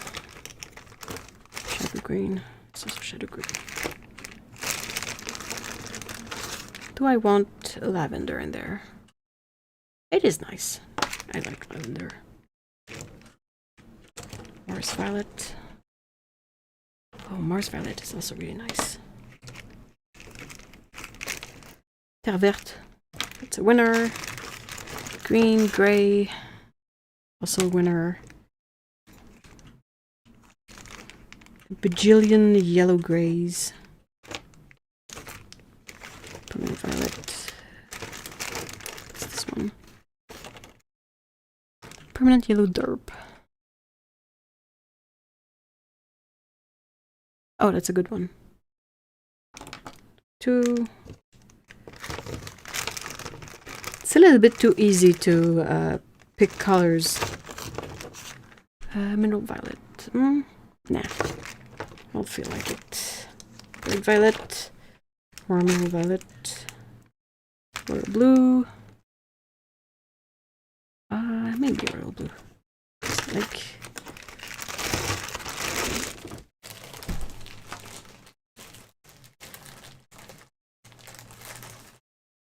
Iso and Dolinone yellow deep. Oh, I prefer the perm yellow orange.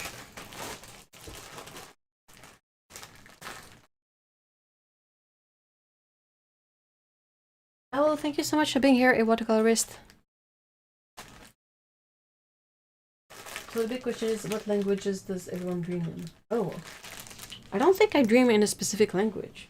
I've never really noticed. Oh.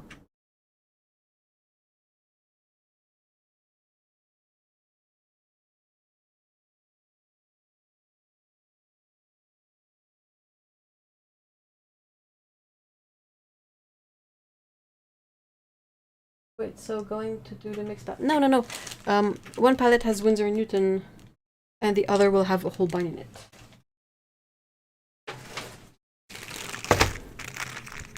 Another baggie.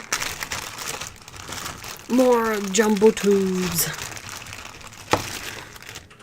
These are like happiness if you put it in a tube. I have quite a few vermilion hue that maybe I should go through first before dipping into my big tube, but oh, I love them. And then this one. Perm. Oh, is it the one I already have? Perm Yellow Deep? Aw.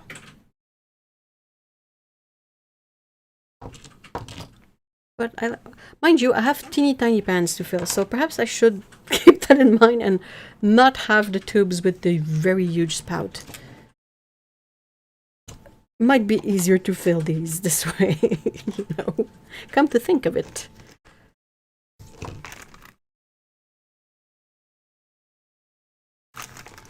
Gamboge Nova.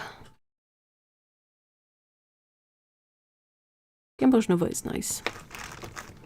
Permanent Yellow Deep. Yellow Deep.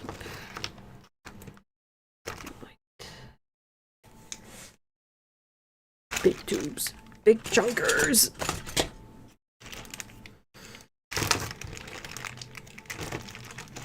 Oh, Permanent Yellow Orange. I want that one.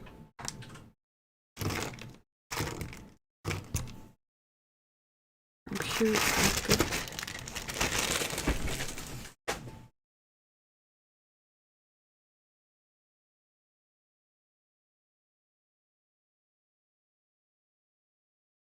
Hi Tara, hello. Yes, it is a beefy tube of shadow green.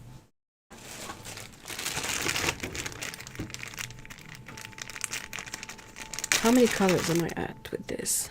3 set. This almost. It's a bit too easy with the.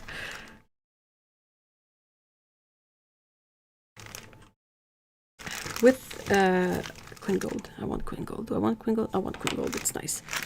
Theirs is really nice. But this one instead. What was I saying?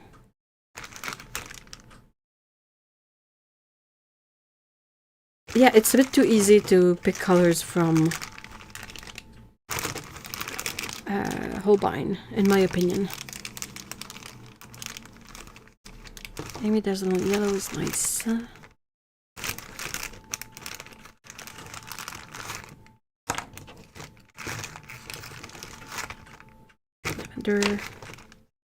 Their Cobalt Violet Light is really lovely. Might try to put a bit of it in. But I have a smaller tube first.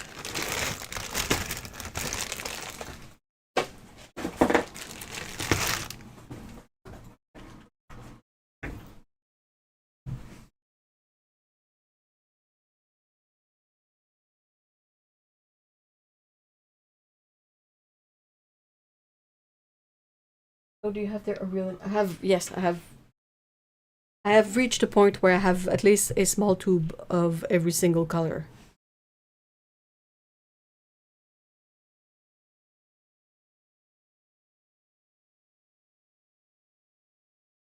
Polo got censored for what?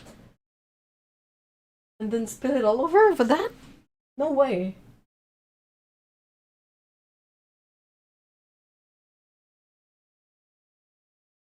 Did the tiny pants or the chunk?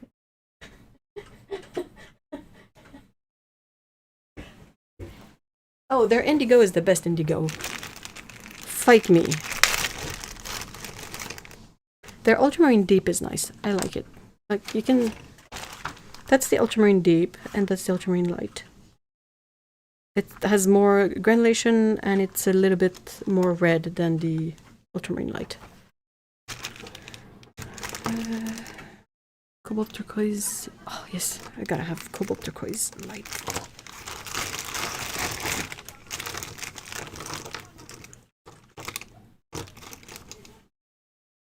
Turquoise blue. No.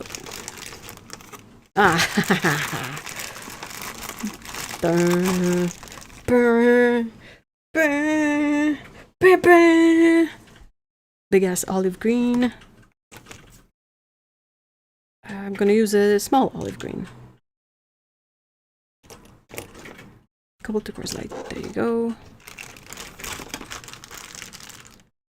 Olive, sap green. Green, terre verte. I already have terre verte, right? Booker's green. Leaf green.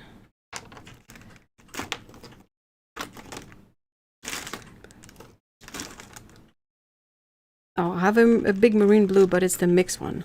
Nah. Not hookers. Where's a...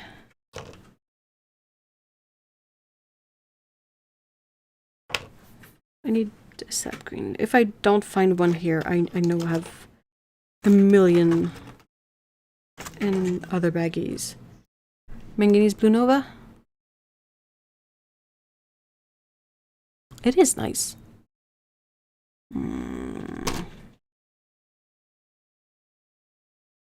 Is that the one that I'm keeping?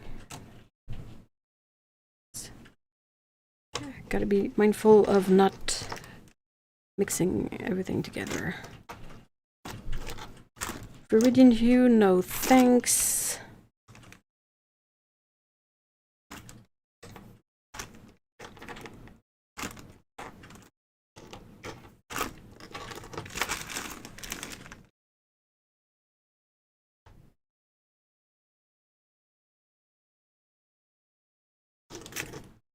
I don't know about manganese, but I'll keep it.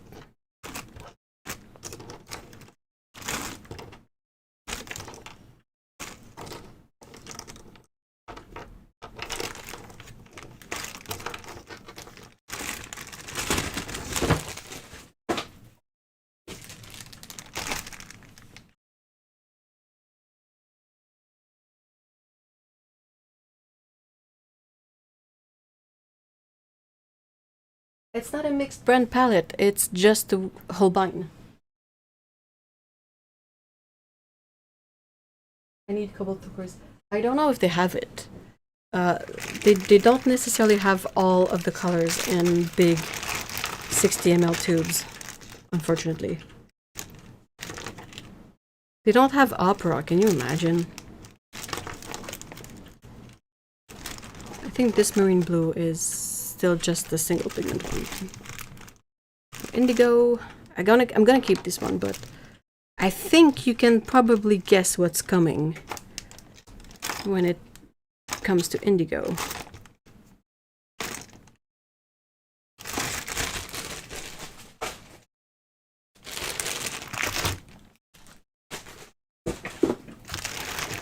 How many colors am I?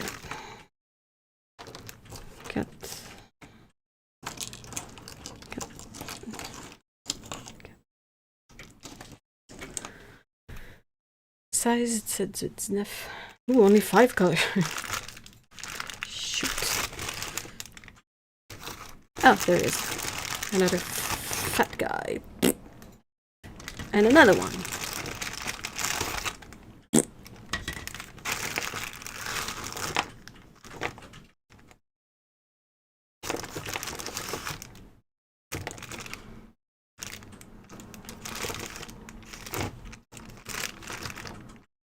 Oh, cerulean blue, that would be nice, I think.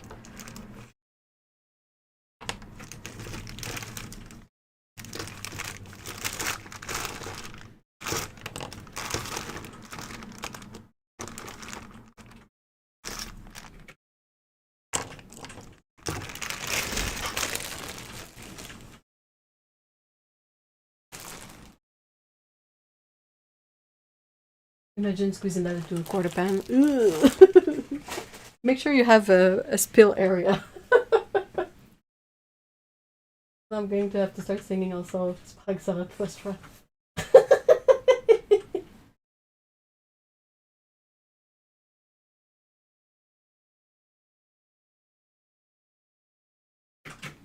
Oh, they have the turquoise in that size. Oh, it's probably not even that expensive, which is.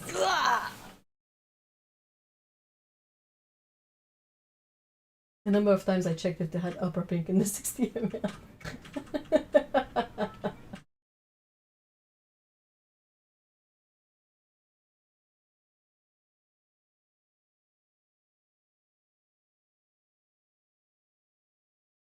It is the best indigo. If you want indigo, it's the only one you have to get.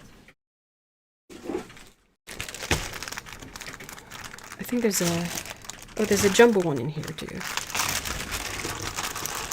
think this one is sap green. Look, I also have this very old one. So I think that's a great.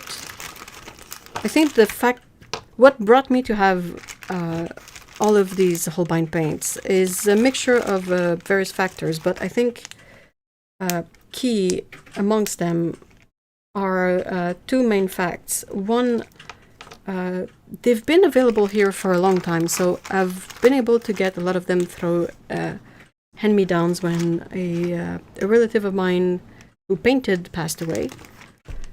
So I think that's how I ended up with some of the older pigment formulas. Also, sometimes since they've been around here for a while, stores will discover something in their basement and have it for sale for cheap. So that's how I got these. And also, Otto is my best friend, so I've been very fortunate that she offered to send me the jumbo tubes from Japan. That helps. You know. Green gray. Do I have green gray?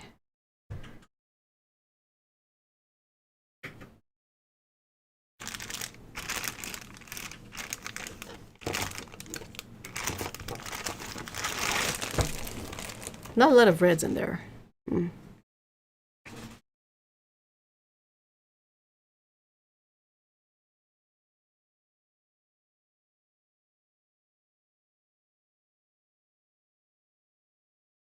I got lucky a little while back, and there was a store trying to clear out their stock of 60 ml tubes. What? And I got a bunch of 50. Ooh, that's lovely.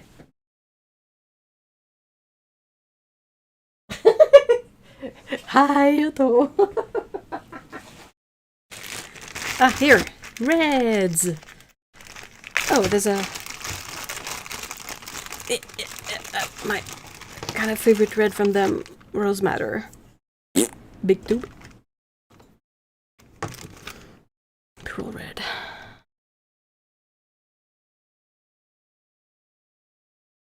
I really like reds in general. I don't know why I struggle so much to pick ones for sets when it gets to that.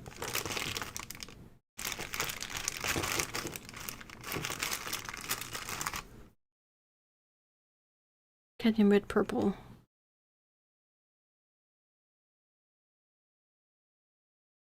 The cadmium red deep is really nice. I don't know where this cad red purple is though. Cad red deep.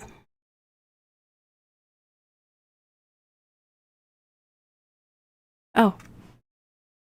It's not purple at all. I was seeking a more purple color than it actually is.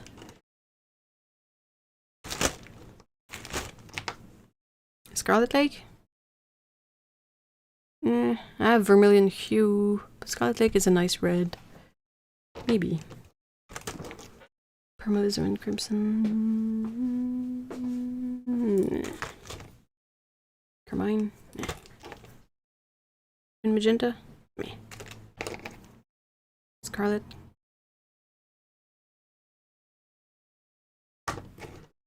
Nope. The cadmium red deep is really pretty in my opinion.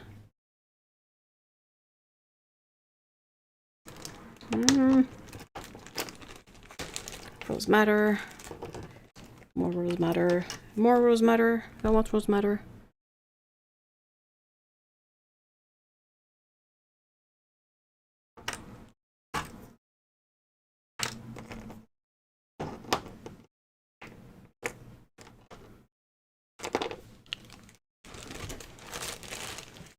Quinacridone red is sort of their base, like magenta kind of color to me. I don't know if I want it in the palette. It is really useful.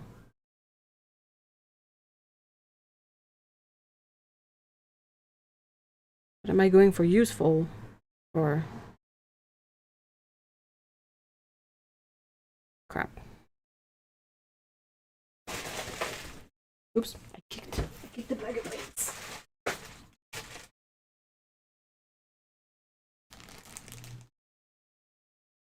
You're a Reuben.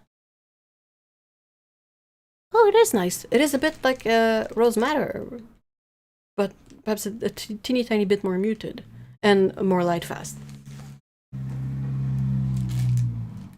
Yeah, the rose madder is PR83. I think all brands should sell the chunky tube. I agree. The only brands that I know of that have bigger tubes are Da Vinci with their... No, that's not true. There's also Winsor Newton. I think Winsor Newton has 37 ml tubes.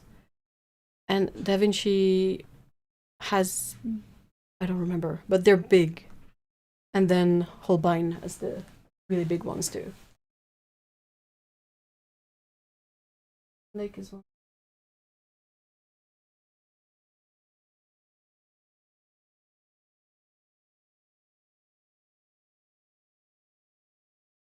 Those composed blue...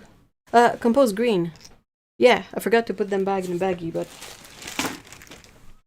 They are a much older design.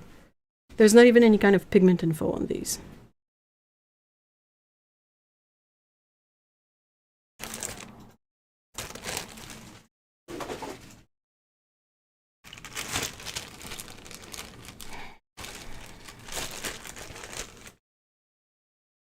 So I have vermilion hue.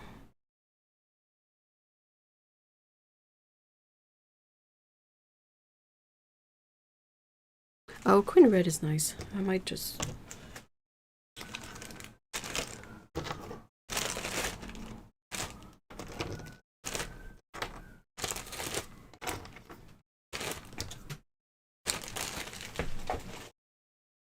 Still have a couple of bags to go through.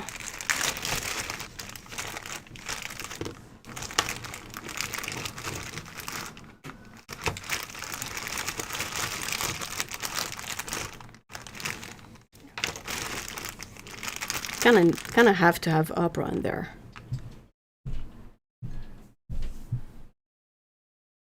Permio. Beep. Perm light or imidazzle yellow. Well, perm light. Now, where am I? Cat sank those. Sweet. Oh shoot. We're at max capacity. If I want more colors in here, I have to switch some out. I don't have yellow ochre in there. Ah!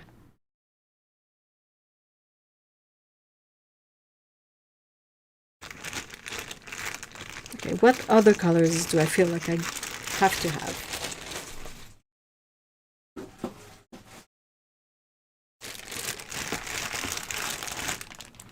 This is all the neutrals and gray, so I don't know. Oh, I just look at them and they're really nice. So I have another chunky guy here. Yellow ochre. Their yellow ochre is one of my favorites. It is so nice.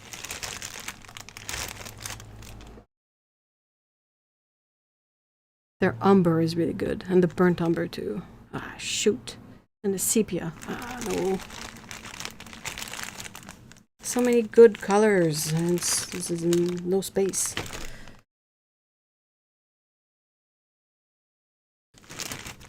What have I got so far? permanent yellow light, permanent yellow deep, quinacridone gold, permanent yellow orange, permanent yellow deep, quin gold. Not a big difference between perm yellow light and perm yellow deep. I might grab imidazolone yellow instead.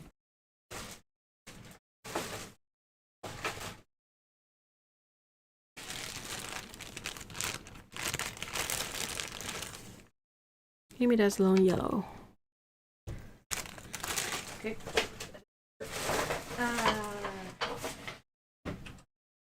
Stuff fell on my face. Vermilion hue.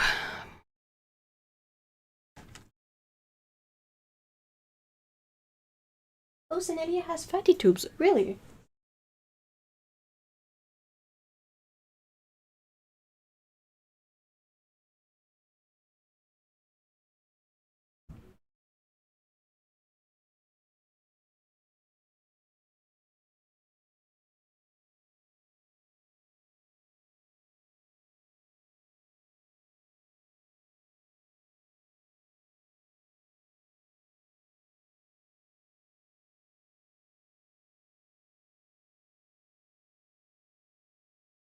Davis Gray. I haven't gotten there yet. I'm just trying to organize these and see.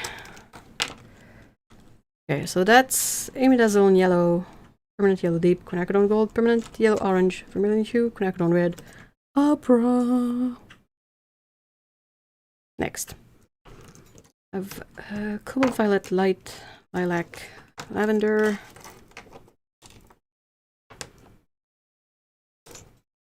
Ultramarine deep.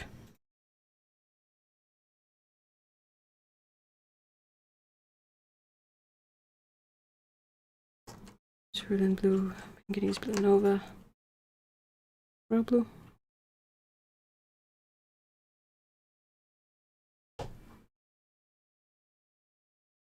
That's another 6. 1, 2, 3, 4, 5, 6, 7. 7.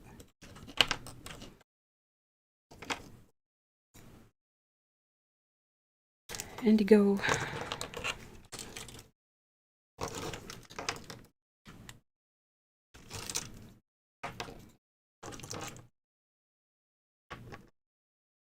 Then leaf green, greenish yellow,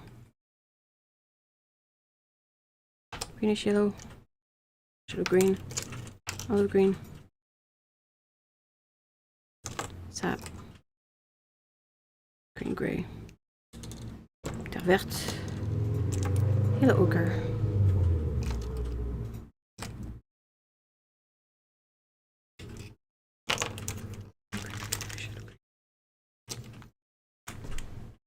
Shoot. Mars violet. Mars violet is a bit like a caput mortem kind of color. Really like leaf green. Really like sap green.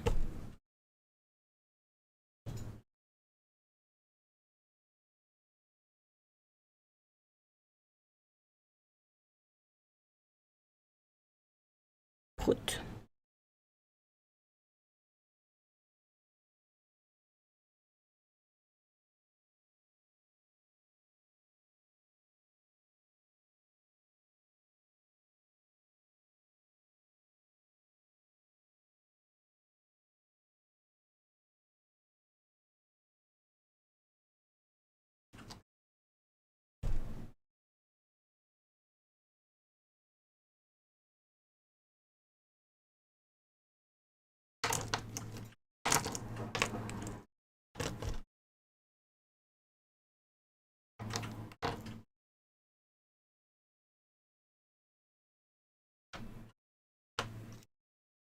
Poop.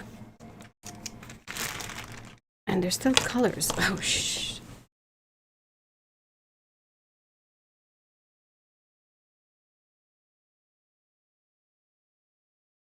Oh, you prefer a really limited palette, Meryl.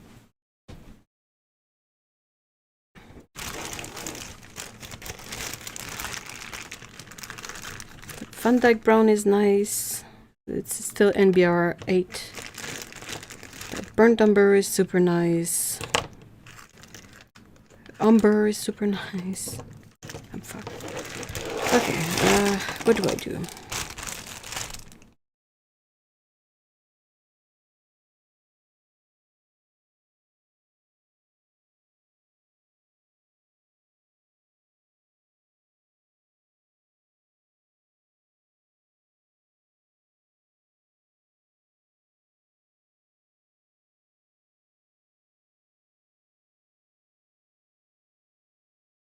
I don't really use a lot of cool yellow. Let's remove this one. Permanent yellow deep, yes. Quinacridone gold? No. Permanent yellow orange, good. Brilliant hue, good. Good.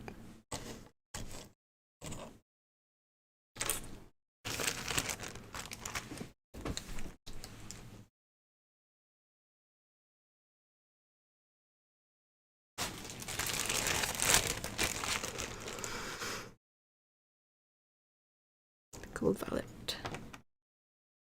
I like opera, but I don't know if I would use it for this palette.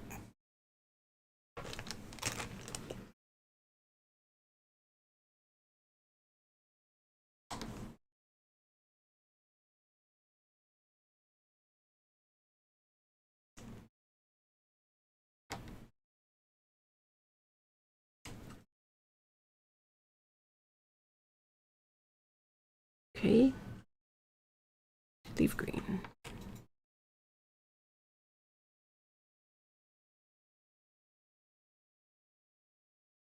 Yep.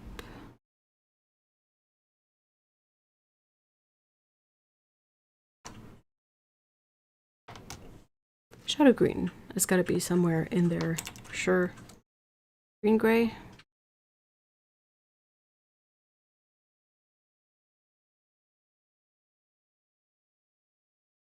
Dang, this is tough.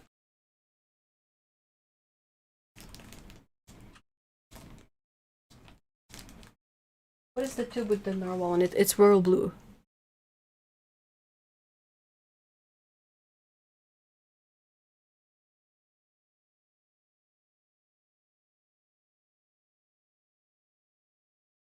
Oh no, Tara!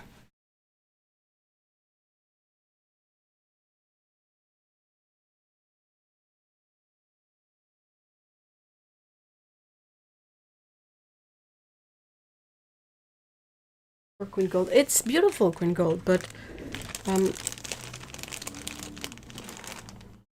oh, I think what doesn't help is that I don't really have a goal for this palette.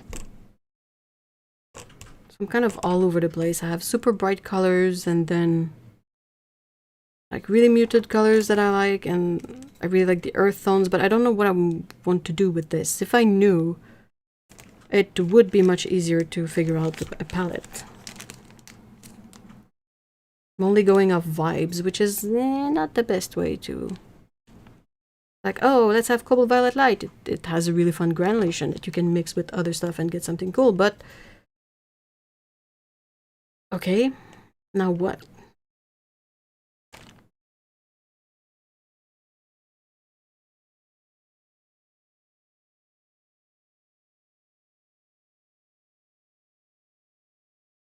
And then yellow ochre, and queen gold, and the saturated perm yellow deep. It's like...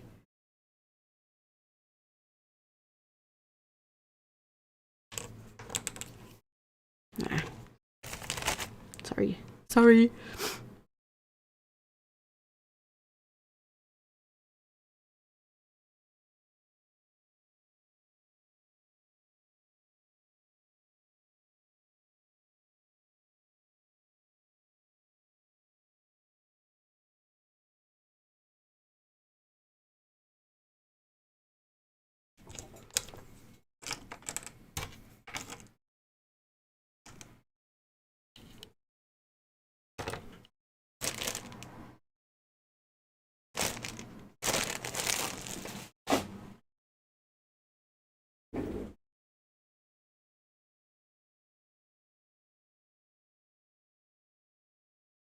Yeah, it's gotta be terre verte or green gray, but I can't decide which one I want.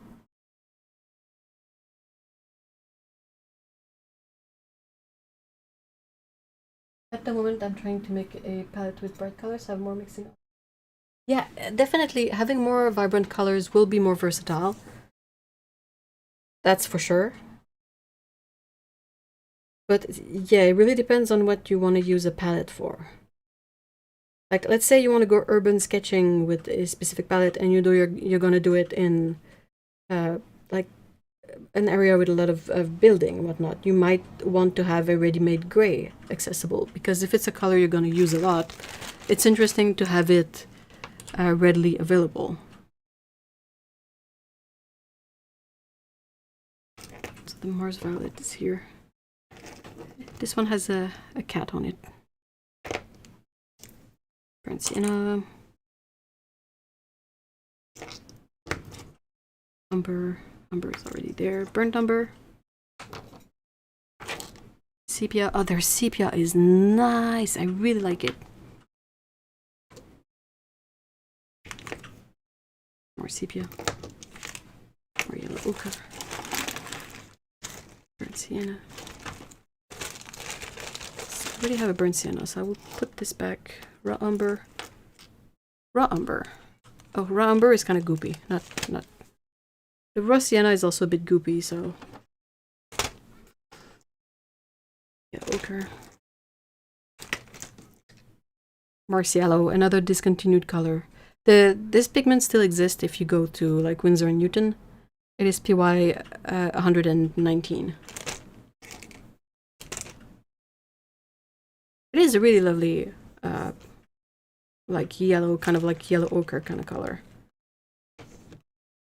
Van Dyke brown. Do I want Van Dyke brown? Nah. Light red. Their light red is also really cool. It's a nice one. It's a bit like you don't need necessarily light red and burnt sienna, but their light red is interesting. It's a colored like Venetian red, that kind of stuff, but it stays somewhat vibrant even when dry. Whereas a lot of the like Venetian red, English red kind of color are a bit cooler and they have a really strong color shift. It's imidazolone brown. Number.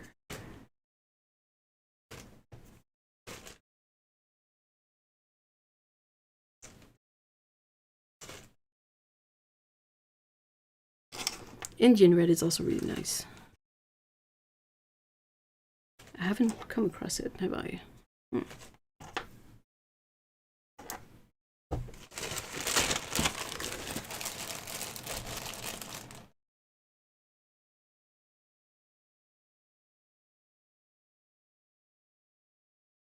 You have a swatch for green gray? Yeah, of course.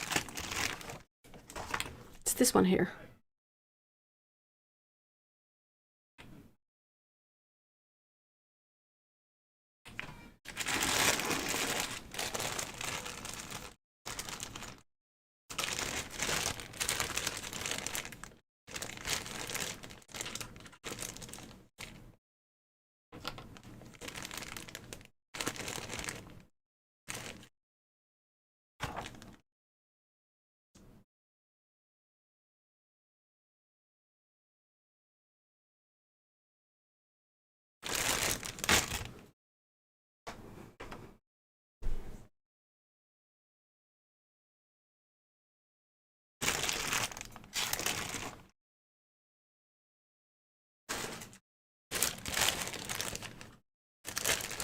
I probably came across Indian red, but didn't notice it.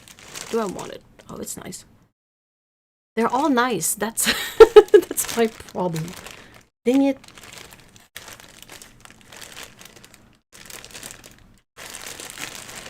Oops.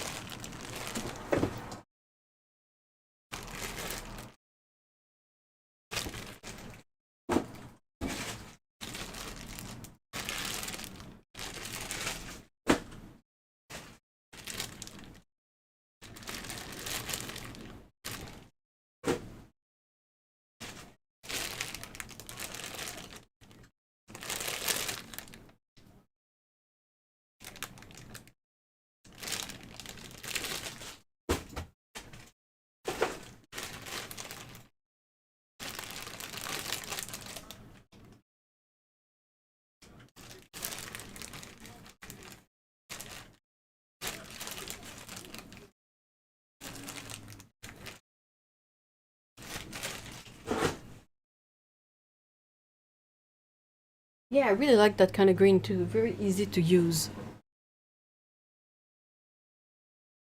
Want to use it for the summer and just bought the Jean Haynes set from Daniel Smith. Not trying to complement that with colors I miss. Really, I love the brands with honey, but not for a summer in Spain. Yeah, that's a very good reason. Summer in Spain, though, that sounds lovely. I hope you like the sun and the heat. Chances are it's going to be quite toasty.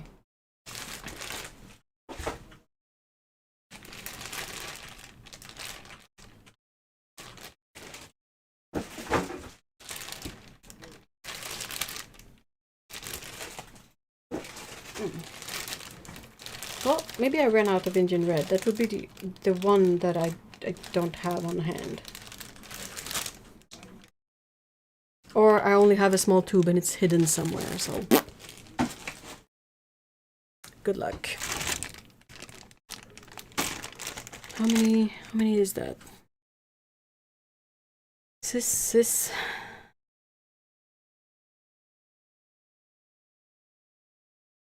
Technically that's 24, I think, though it's perhaps a bit of an odd 24 if I leave it as that. Light red, burnt sienna, burnt umber, Mars violet.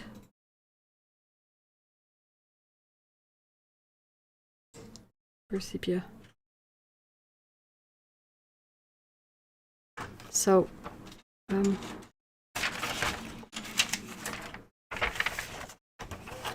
so there's light red, burnt sienna, burnt umber is on the other sheet, of course.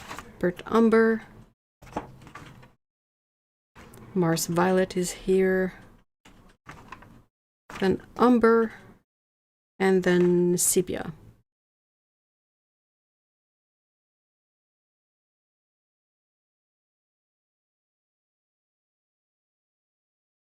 Then the greens. There's shadow green, of course, but also sap, greenish yellow, olive green, terre verte, and green gray.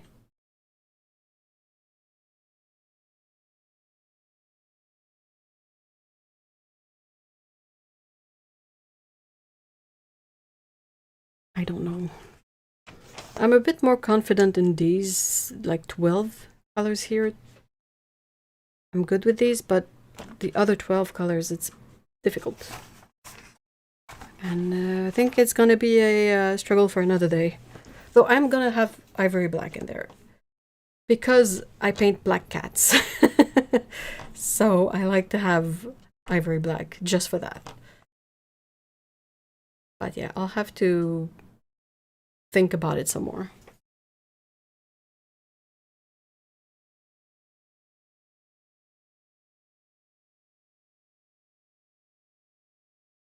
I like the heat, but probably be painting inside as well. Alright, so I will end the stream here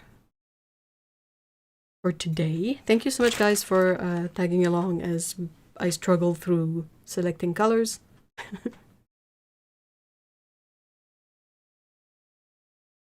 Hopefully, I figure it out. I'm glad though that the other palette was like with the idea of looking at what pans I have that already have magnets on. We kind of figured it out that way. And I will try to swatch these and put them perhaps on, or perhaps reshuffle the colors around a little bit. But I will have to do a swatch card for these, so I will probably share that. And then I will try to figure out, perhaps if I figure out what I want to do with this set. Like I said, like it's tiny pans, it's a smaller tin, not a lot of mixing area, and I feel like when everything is kind of small like that, it's better to use it for painting small paintings. And paintings that you don't need to mix the colors too much. So I will try to think of something, and perhaps that will help me do my selection. For now, though, I have to go. And I hope you guys have a good rest of your weekend. I will be if everything goes smoothly, I'll have a fresh video tomorrow. Yay! And I'm on the Discord all the time, and you can join up. It's free. You can chat there. It's also free, and it's fun. And then it's gonna be the members only live stream this week, and next live stream next Saturday, basically. So I hope you guys have a good rest of your day. Don't forget to pet your pets if you have pets, and take cake. And thanks again. Bye bye.